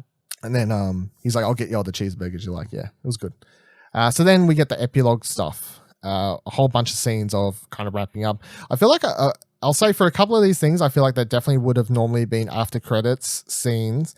And I think the reason they were put and they just decided to make this like 15-20 minute epilogue instead of having like 2 after credit scenes or like 4 after credit scenes is because they were committed to the no after credits scene thing. You know what I mean? Like no, I think they just wanted it to be the movie. I think that it worked. It's fine. I have no problem with it. I just feel like some of this stuff. I don't think they would have worked as after credit scenes. I feel like if they took the Thor thing and put because then they're not part of the actual movie, and I feel like they needed to be part of the actual movie. Do they? Because only the fucking Ant-Man thing that's so important to this is the after credit scene. No, well, not specifically that. I'm thinking of the 2 main sections of this. I'm not thinking about them. I'm thinking about like Thor getting onto Guardianship. That could have been an after credit scene. Yeah. T'Challa scene looking over Wakanda could have been after credits. These things that kind of tease what's to come. The things you're thinking about are definitely main story. But anyway, we'll run through them. So we get to see Clint return to his family, presumably raising up his daughter to be the next Hawkeye. He calls her Hawkeye straight away at the beginning of the movie. I feel like I don't know. All the things seem to be pushing Kate Bishop as a thing. So we'll see. Why not both? Team Hawkeye. Take that. It gets confusing already. It's already confusing with 2 people getting called Hawkeye at the same time. Yeah, true. We get to see a shot of Scott with Hope and his daughter. Old Cassie. Older Cassie, yeah. Just chilling there. Nothing. T'Challa seen overlooking in now what looks to be upgraded Wakanda, right? It looks like it's moved. I wasn't sure what that was. Yeah, I took it as Wakanda. I took it that's been upgraded. I took it as Okoye. I can never say her fucking name. Because she would have been. She's running Wakanda for 5 years, right? So you got to remember. Is she? I presume that she was running Wakanda, yeah, because she's second. What if? Hey, there's a new king. No, fuck that. No, just leave it and just say that she was running Wakanda with what people were left. That's all I need to. Either way, I think they were overlooking a new Wakanda, like an upgraded Wakanda, because obviously it's 5 years later. So like, whatever. Peter returns to school. He's seen with Ned running back into it. I think they're just going to throw a big cloth over all of his friends and say that they were all dusted. So Peter's age is still the same as all of them. As everybody else. That's a very quick and easy explanation for the potential age problem. Doesn't matter. That's an easy explanation, I feel.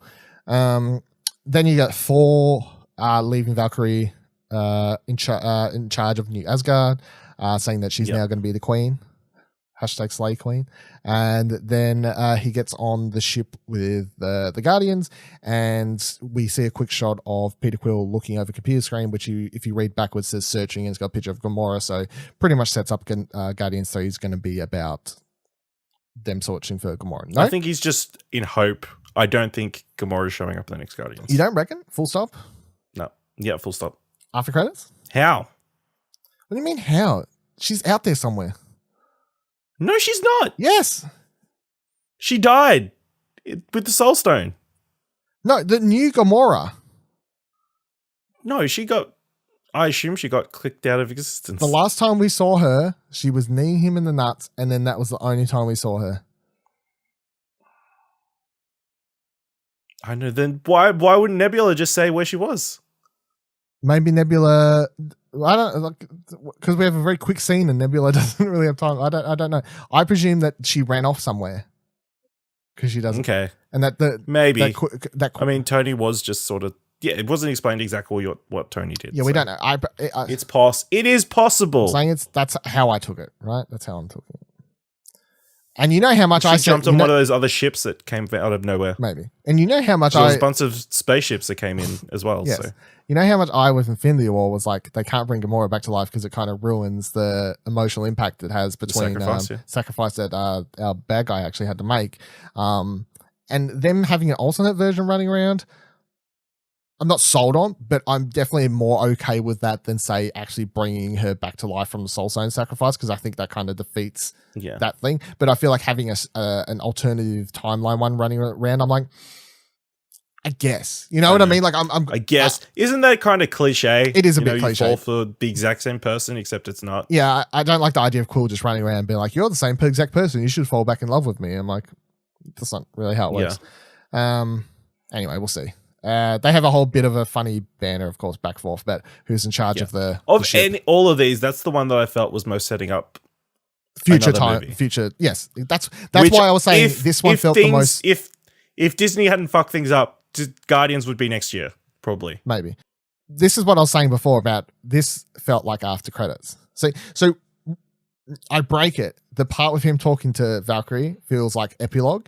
The part of him in the ship having the banter backwards and forwards with Peter feels like after credits setting up another movie, which is typical end credit stuff. You know what I'm saying? That's why I feel like I kind of break the scene. I feel like the only reason it's left part of that scene is because they don't want end credit scene, which I'm fine with. I love how, we'll get to that in a sec. I love how there's no end credit scene.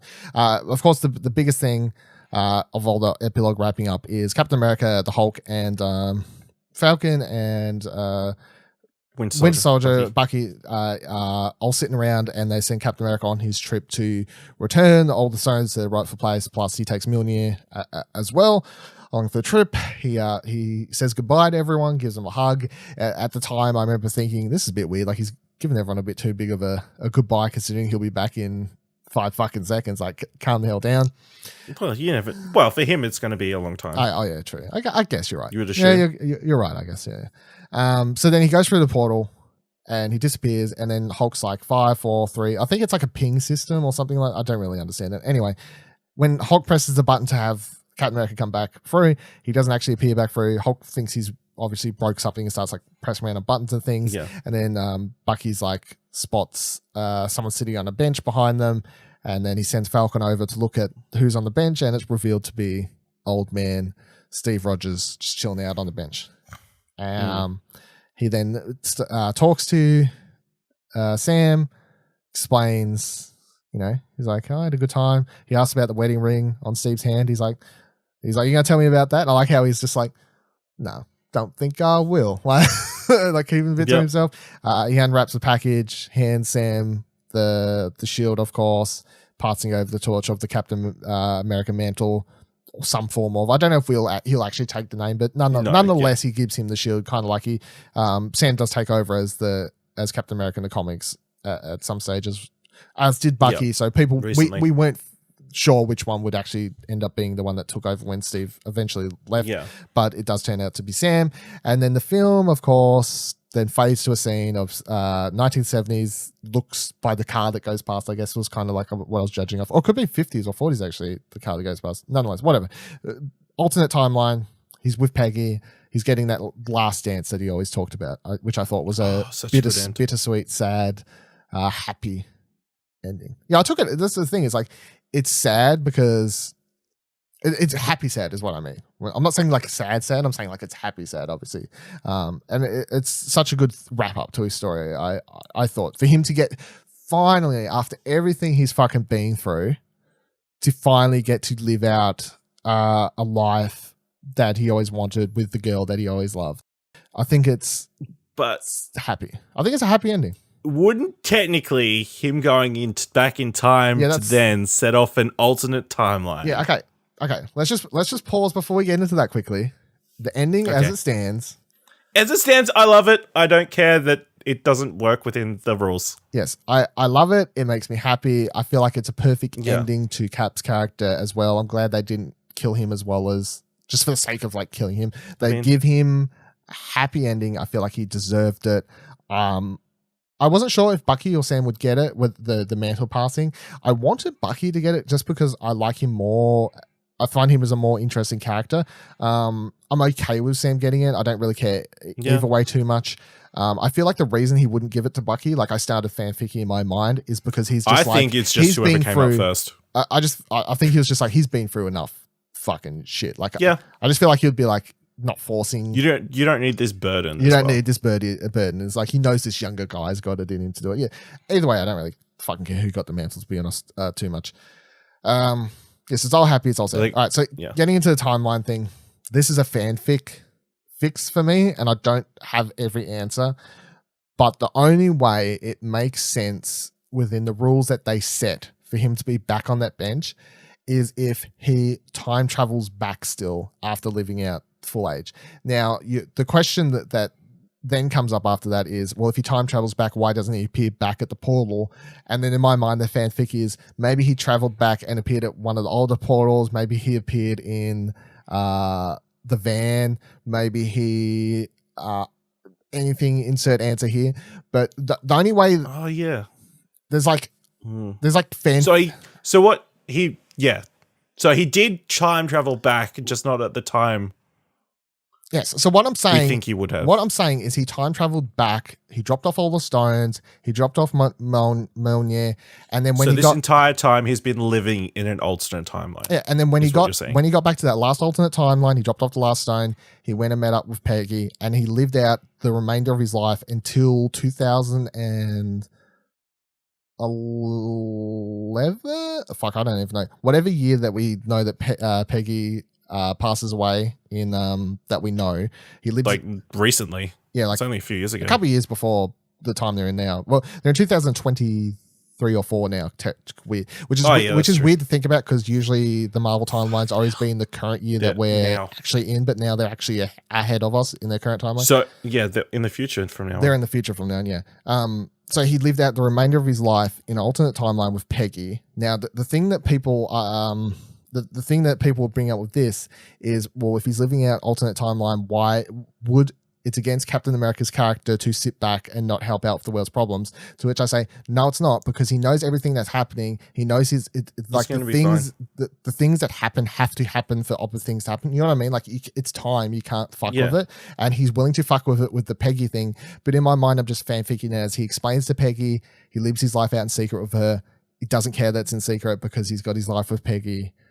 There's another Captain America running around in this alternate universe doing all the things he did, getting frozen in time, getting frozen for 40 years, et cetera, et cetera, et cetera. And he just gets to sit back, relax, and he's earned his rest. And I think it's weird that no one notices. Well, I guess maybe they do notice him in that timeline. I don't think enough people know what I mean, well, I guess he's dyed his hair. He's more of a brunette this time. I feel like he could change enough of his look. Plus, he was wearing the mask back then when everyone knew him. Plus, this would be like the 50s That's true. through to the whatever time. I don't feel like enough people know his face, and it would have been like all over TV, especially with the mask and stuff. I feel like you can fanfic it, but the biggest problem is the way they edit it in the movie is they makes it seem like he traveled back in a straight line timeline and then lived out life in that, which would work within what we know of the characters, because Peggy did marry.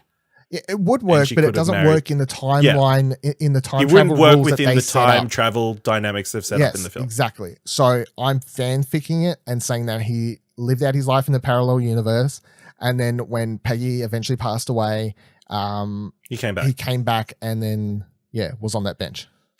Now, as I said, the only problem is why doesn't he show up at the thing? And I'm fanficking it again and saying that he popped up at a different machine or a different place. His thing was really old.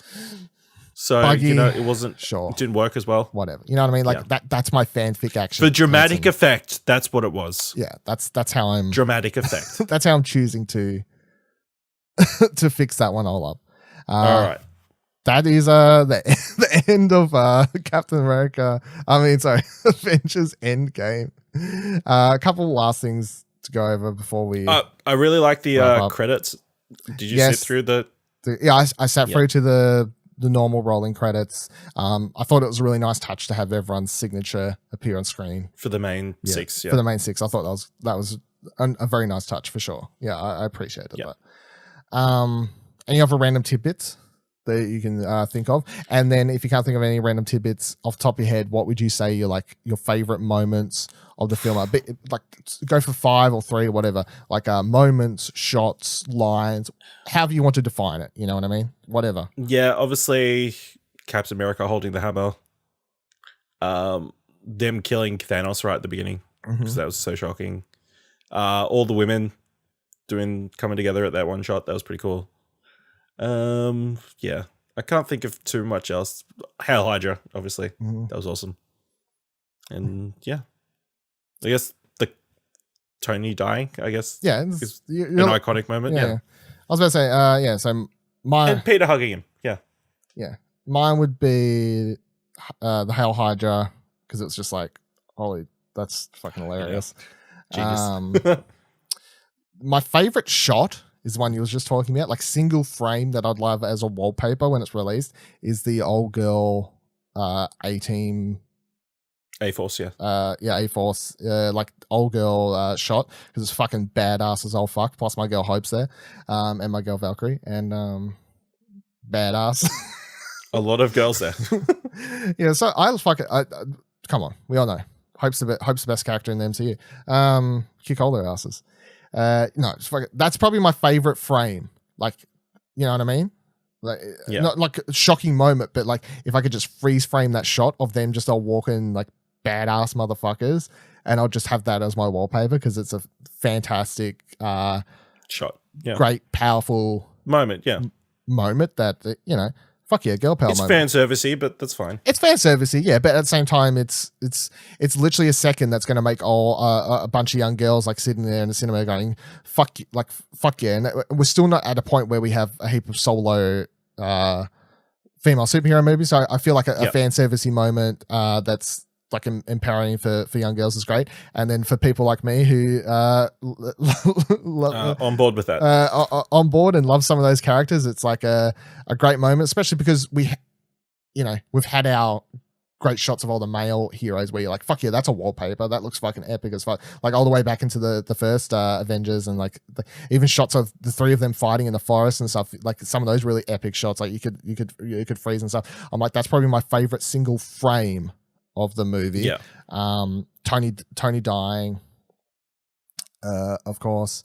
My leftovers moment is actually probably one of my favorite moments. Just to get that, just so I knew that they understood that they needed to slow down the movie just for a second, just a split second to get somewhere along the road here. And then the opening, Thanos, just because that was like probably the most shocking moment of the movie. I did not see that coming. Just the head gone.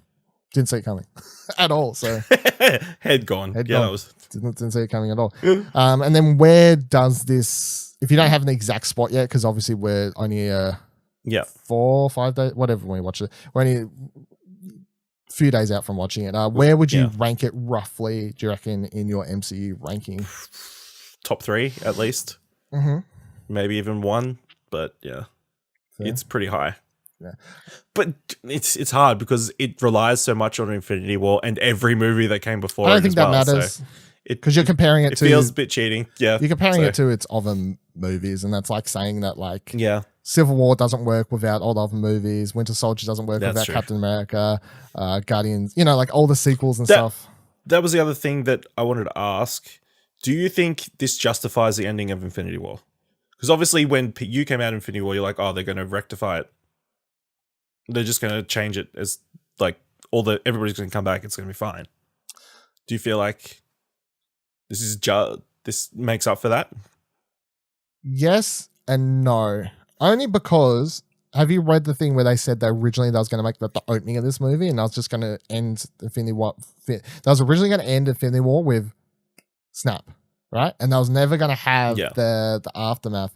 And then they wanted a bigger cliffhanger for it, and then they decided to end on the actual like people fading away and stuff.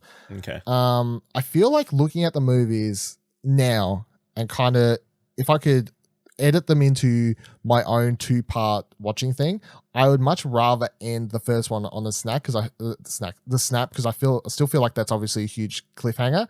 No, not in context of the cinema release a year ago. I'm saying if I was to watch them back to back now and be like, where would I edit part 1 before I could like go, fuck yeah, I'm going to refill my drink before getting into part 2. I would do my own edit for home watching at the snap.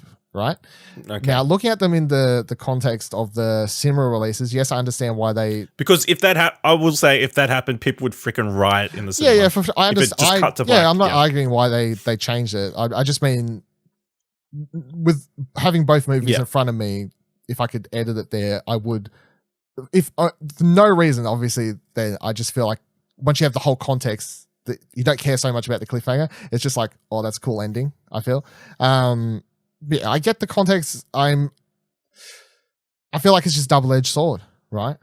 Yeah, it is the thing. Like I still feel I like looking at the whole package. I feel like they didn't completely fuck up everything that they did in Infinity War that I was afraid that they'll do, because Gamora technically is still dead, obviously. Vision still dead. Some of the deaths that I really didn't want them to bring back, because obviously we knew that everyone that was dusted was going to come back. So I'm glad they didn't revert on that stuff. But yeah, I just feel like it's a cheap cliffhanger, but I don't know how else you do it. Is the problem. Double-edged sword. I don't know how you fix it. I don't know how you do it without it not being cheap. But yeah, I feel like now that we've got both films in front of us, I can just kind of go, I'm more okay with it, you know, because we've got the part 2 and you can kind of look at them now. Thinking about it, maybe if they'd actually stuck to just calling it Infinity War Part 1 and Part 2, because they made such a big deal about being like, nah, they're 2 separate movies. They're not even like at any, you know, like they did this whole thing. Whereas maybe if it was called Part 1 and he was like, okay, it's part of the same story. But they made a huge deal about saying that was completely different. I don't know how much that would affect. I don't know if Infinity War 2 Part 2 would be a good name for this film, though. Probably not, no. Yeah. Yeah, that's it. A double-edged sword. A double-edged sword. I understand fully now, and I appreciate it where they decided to edit. Now that I've seen the full 2-movie deal, I'm glad that they didn't bring back the ones that they killed, like Loki and Vision, all those people. That's because I was worried they was going to revert some of that too, and that was what was worrying me the most. Like, how far were they going to revert? Obviously, everyone that's dusted was going to come back. We knew that somehow, one way or another. But yeah, I just feel like it's a cheap cliffhanger, but it has to be a cheap cliffhanger, and that's just how it is. Yeah. So it's one of those like shrug. Okay. I don't hate it now, but at the same time, I don't love it. Okay. Yeah. That's the best I got for you. Are you surprised the death count was so low? Because everybody was sort of building it up prior that everybody's going to die. No, what are we watching Game of Thrones over here? No. I expected I didn't know if I was going to die or just like retire, but I expected both Cap and Iron Man to be done with this movie. The only surprising one was Black Widow. Yeah. That was the only surprise. I didn't know if Cap would die. It was a and Iron surprise Man until would retire. We're going where they were going. Yeah, it was a surprise until I was actually watching the movie. Yeah, but it's like I didn't know if Cap, I didn't know if Cap and Iron Man would be reversed. But I definitely going into the movie was like, these two are done. It's some way or fashion they're done. Just how they get there, don't know. Kill more? No, there's no way they're killing more. They can't kill characters willy nilly. They can't. Oh, they could have killed War Machine. Yeah, I still wish they killed him in unnecessary. Civil. I still wish he should have died in Civil War to add a bit more like an actual loss of that battle. But that's a whole different topic. Although him and Nebula had that nice moment because they're both robots or somewhat metal machines, I guess. Yeah, modified or whatever. Any final thoughts? I guess. No. Nope. No, yeah. Nope. Yeah, that was everything I got. That was it. Thank you for joining us on this very long... Wait, are we going to talk about the future of the... Oh, we can. Marvel? Yeah, we can if you want. We can if you want to. Because the thing that I thought of as soon as Cap didn't show up at that time thing, I'm like, damn, they're going to do Kang the Conqueror? Because he's like a time-traveling bad guy. He's going to pop up right there. That would have been cool. But no. I'll say here's my 2 cents on the future of the Marvel franchise. I wish we wasn't getting any Marvel movies for at least a year. That's how I feel. We might not. We're getting Spider-Man later this year. Yeah, Spider-Man. And then we're getting other the than vampire that, nothing else is in production at the moment. The vampire thing of Jared Leto's out. You're like, oh, that's not... That doesn't count. That's the technically freaking Sony side. But isn't it? Isn't it technically still part of the same universe now? Nobody cares. Either way, we're getting Spider-Man straight away, which I think I know. Doesn't ruin this movie, but... I think that's like the proper that's the epilogue of this season. You know how we're always on about... interesting. How we're always on about superhero fatigue and stuff? Yeah. What will give superhero fatigue is not allowing a movie like Endgame its room to breathe. Because a movie like this, such a huge blockbuster, epic fucking thing, right? A world phenomenon. You should take a year off. No Marvel movies. This is it. This is the ending. And they really try to say it's the ending. No after credit scenes. No teasers of what's to come. Nothing. This is the end. Of course, we know there's going to be more to come. But if the next movie that arrives is a couple months later, which it is, Spider-Man, I feel like it's just like, let it breathe. Let the end of the chapter breathe. Do you know how many years we had between Star Wars? You know what I mean? Like Star Wars has been going on for fucking million years. It was like 18 years between the different trilogies and these sorts of things. It's like they had way too long to breathe. All I'm asking for is just a year, you know, of nothing. Because we're so used to 2 to 3 fucking Marvel movies a year at this point. Just a year of nothing. Just in hindsight, they should have pushed Spider-Man back. They should have pushed Spider-Man, yes. Or released it prior to this. Whatever you wanted to do. Depending on where it's set, which we don't. Wait, if Sony and Marvel were like, we really want to put out a Marvel Spider-Man sequel in 2019, they should have, in that process, like changed, like, whatever. The story should have been changed to fit it in prior to this or whatever. And Endgame should have released, and then that should have been it. And we shouldn't have any Marvel movies until late 2020 at earliest. Yeah. Well, I don't think we're going to get another one from Marvel Studios. Yeah, okay. For at least maybe 18 months after. I hope not. I think this needs room to, it just needs room to breathe. It needs room to broth. Because we got Black Widow, which they're still casting. Mm-hmm. So I don't know how far along that is really. Well, the next thing out from Marvel will be the TV shows, I think, surely. If anything. Yeah. And how are you going to do that? I know.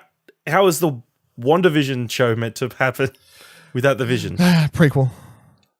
It's all prequels. What? It's going to be set during the romance? Yeah, well, they had 2 years between Civil War and Infinity War. This is, to be fair, but this is something we can theorize somewhere else, but yeah. Yeah. I feel like, the future of the MCU is I don't really want to know at this point, to be honest. And where they go after that, I hope that... Here's what let's boil it all down. I don't want any Marvel movies anytime soon, and I want Kevin Feige and everyone that's involved in production at Marvel to go sit in their boardroom office or take a holiday first, fucking take 6 months off, do what you need to do. And then once they're done, come back, get in office, get in the boardroom together and say, hey, we've got all these Fox properties now, and plan out properly some, you know, I don't mean to the finer details, but roughly plan out the next whatever you want to call it, phase or phases somewhat, and go, here's where we'll introduce X-Men, here's we'll do this, here's we'll do this. I think they just need to take a step back and not rush it, because the intertwining of their story and their cinematic storytelling has only really reached its full potential, I think, in like the last 5 years, where they've got a lot better at intertwining characters and stories, and you know what I mean? It doesn't just feel like cameo crossover type stuff. It actually feels like a intertwined proper universe, and that's why I think they just need to take the time to do some planning with the new characters and what the new villain wants to be, and if they want to set up the next villain to be a 10-year long thing, once again, like Thanos. Like if you want to set up either Doctor Doom, I think they should do Doctor Doom next, personally. If that's who my personal pick would be. Get Doctor Doom, get that shit fixed, get him in. What, the Fantastic Four? Yes, get the Fantastic Four set up, and get Doctor Doom set up as the next Long Kong villain. I think this whole thing, but Fantastic Four movie, introduce Doctor Doom. Have Doctor Doom lose, have Doctor Doom run off somewhere else like he does in the comics, and then eventually you want Doctor Doom to slowly come back in, get a bunch of villains into his secret team, and then make that the big next storyline. And then after you do Doctor Doom, you do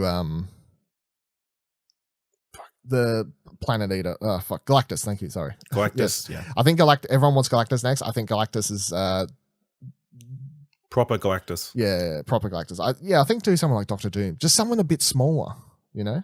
Or something like that. I know. But I feel like it's another 5-6 years before we see another Avengers movie. Yeah, I don't want another Avengers movie, because the problem with doing such a movie like Endgame is it's so big that you can't do a smaller Avengers movie now. But they don't need to do Avengers, because they've proven between Civil War and all these other movies that you can just have characters crossover into other movies and just have like duo films, and you know what I mean? Like just co-op character movies and stuff. Like you had Hulk and Thor and Ragnarok. You had Civil War. That's a Captain America movie. Like they've proven a concept. Yeah, but I think they just need planning and a break and a proper this is the end of this is the end of an era. Like, everyone just chill the fuck out for a little bit, you know? Chill.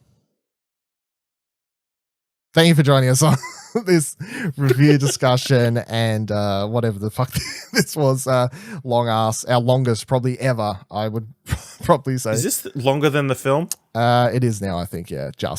We just went over. It's continuing our theme. Hope you figured out when you can take your bathroom breaks. It's a podcast. You take us in with you. You can, of course, head on over to explosionnetwork.com if you want to read Ash's spoiler-free review. You know what his spoiler thoughts are. Check out what his spoiler-free reports are. ExplosionNetwork.com. You can follow Ash on Twitter at AshleyHobley, ASHLEYHOBLEY. You can head on over to ExplosionNetwork.com to read my article about Thor and why I have some issues with him, which you heard in this. If you made it through that, thank you for listening to me. Thank you. I know Ash only wants me to talk about the punchings and the superheroes. Good stuff. Don't make people turn off with surface level stuff. Don't make people turn off with the your crap, Dylan. Yeah. You can read that at ExplosionNetwork.com. You can follow me on Twitter at Vivaladil, VIVALADIL. You can follow Explosion Network on Twitter at ExplosionPod. You can watch this on YouTube, youtube.com/Explosion Network, which if you are, thumbs down below, subscribe to the channel as well. Thank you very much. Or you can listen to this if you'd like to do that. It's on our Review Discussions by Explosion Network podcast channel, which you'll find by just searching for that. Apple Podcasts, Spotify, all the links are all at explosionnetwork.com as well. Of course, if you like movies and TV, check out What Do You Want to Watch, a movies and TV podcast, which Ash hosts over there. Search for that on your podcasting service. And thank you very much. This is the end of the Affinity Saga officially. Bye-bye. Not officially. Officially. Bye-bye.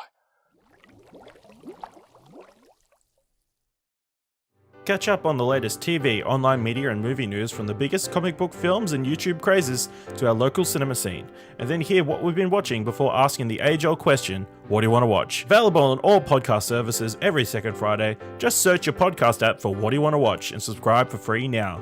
And keep watching stuff, I guess.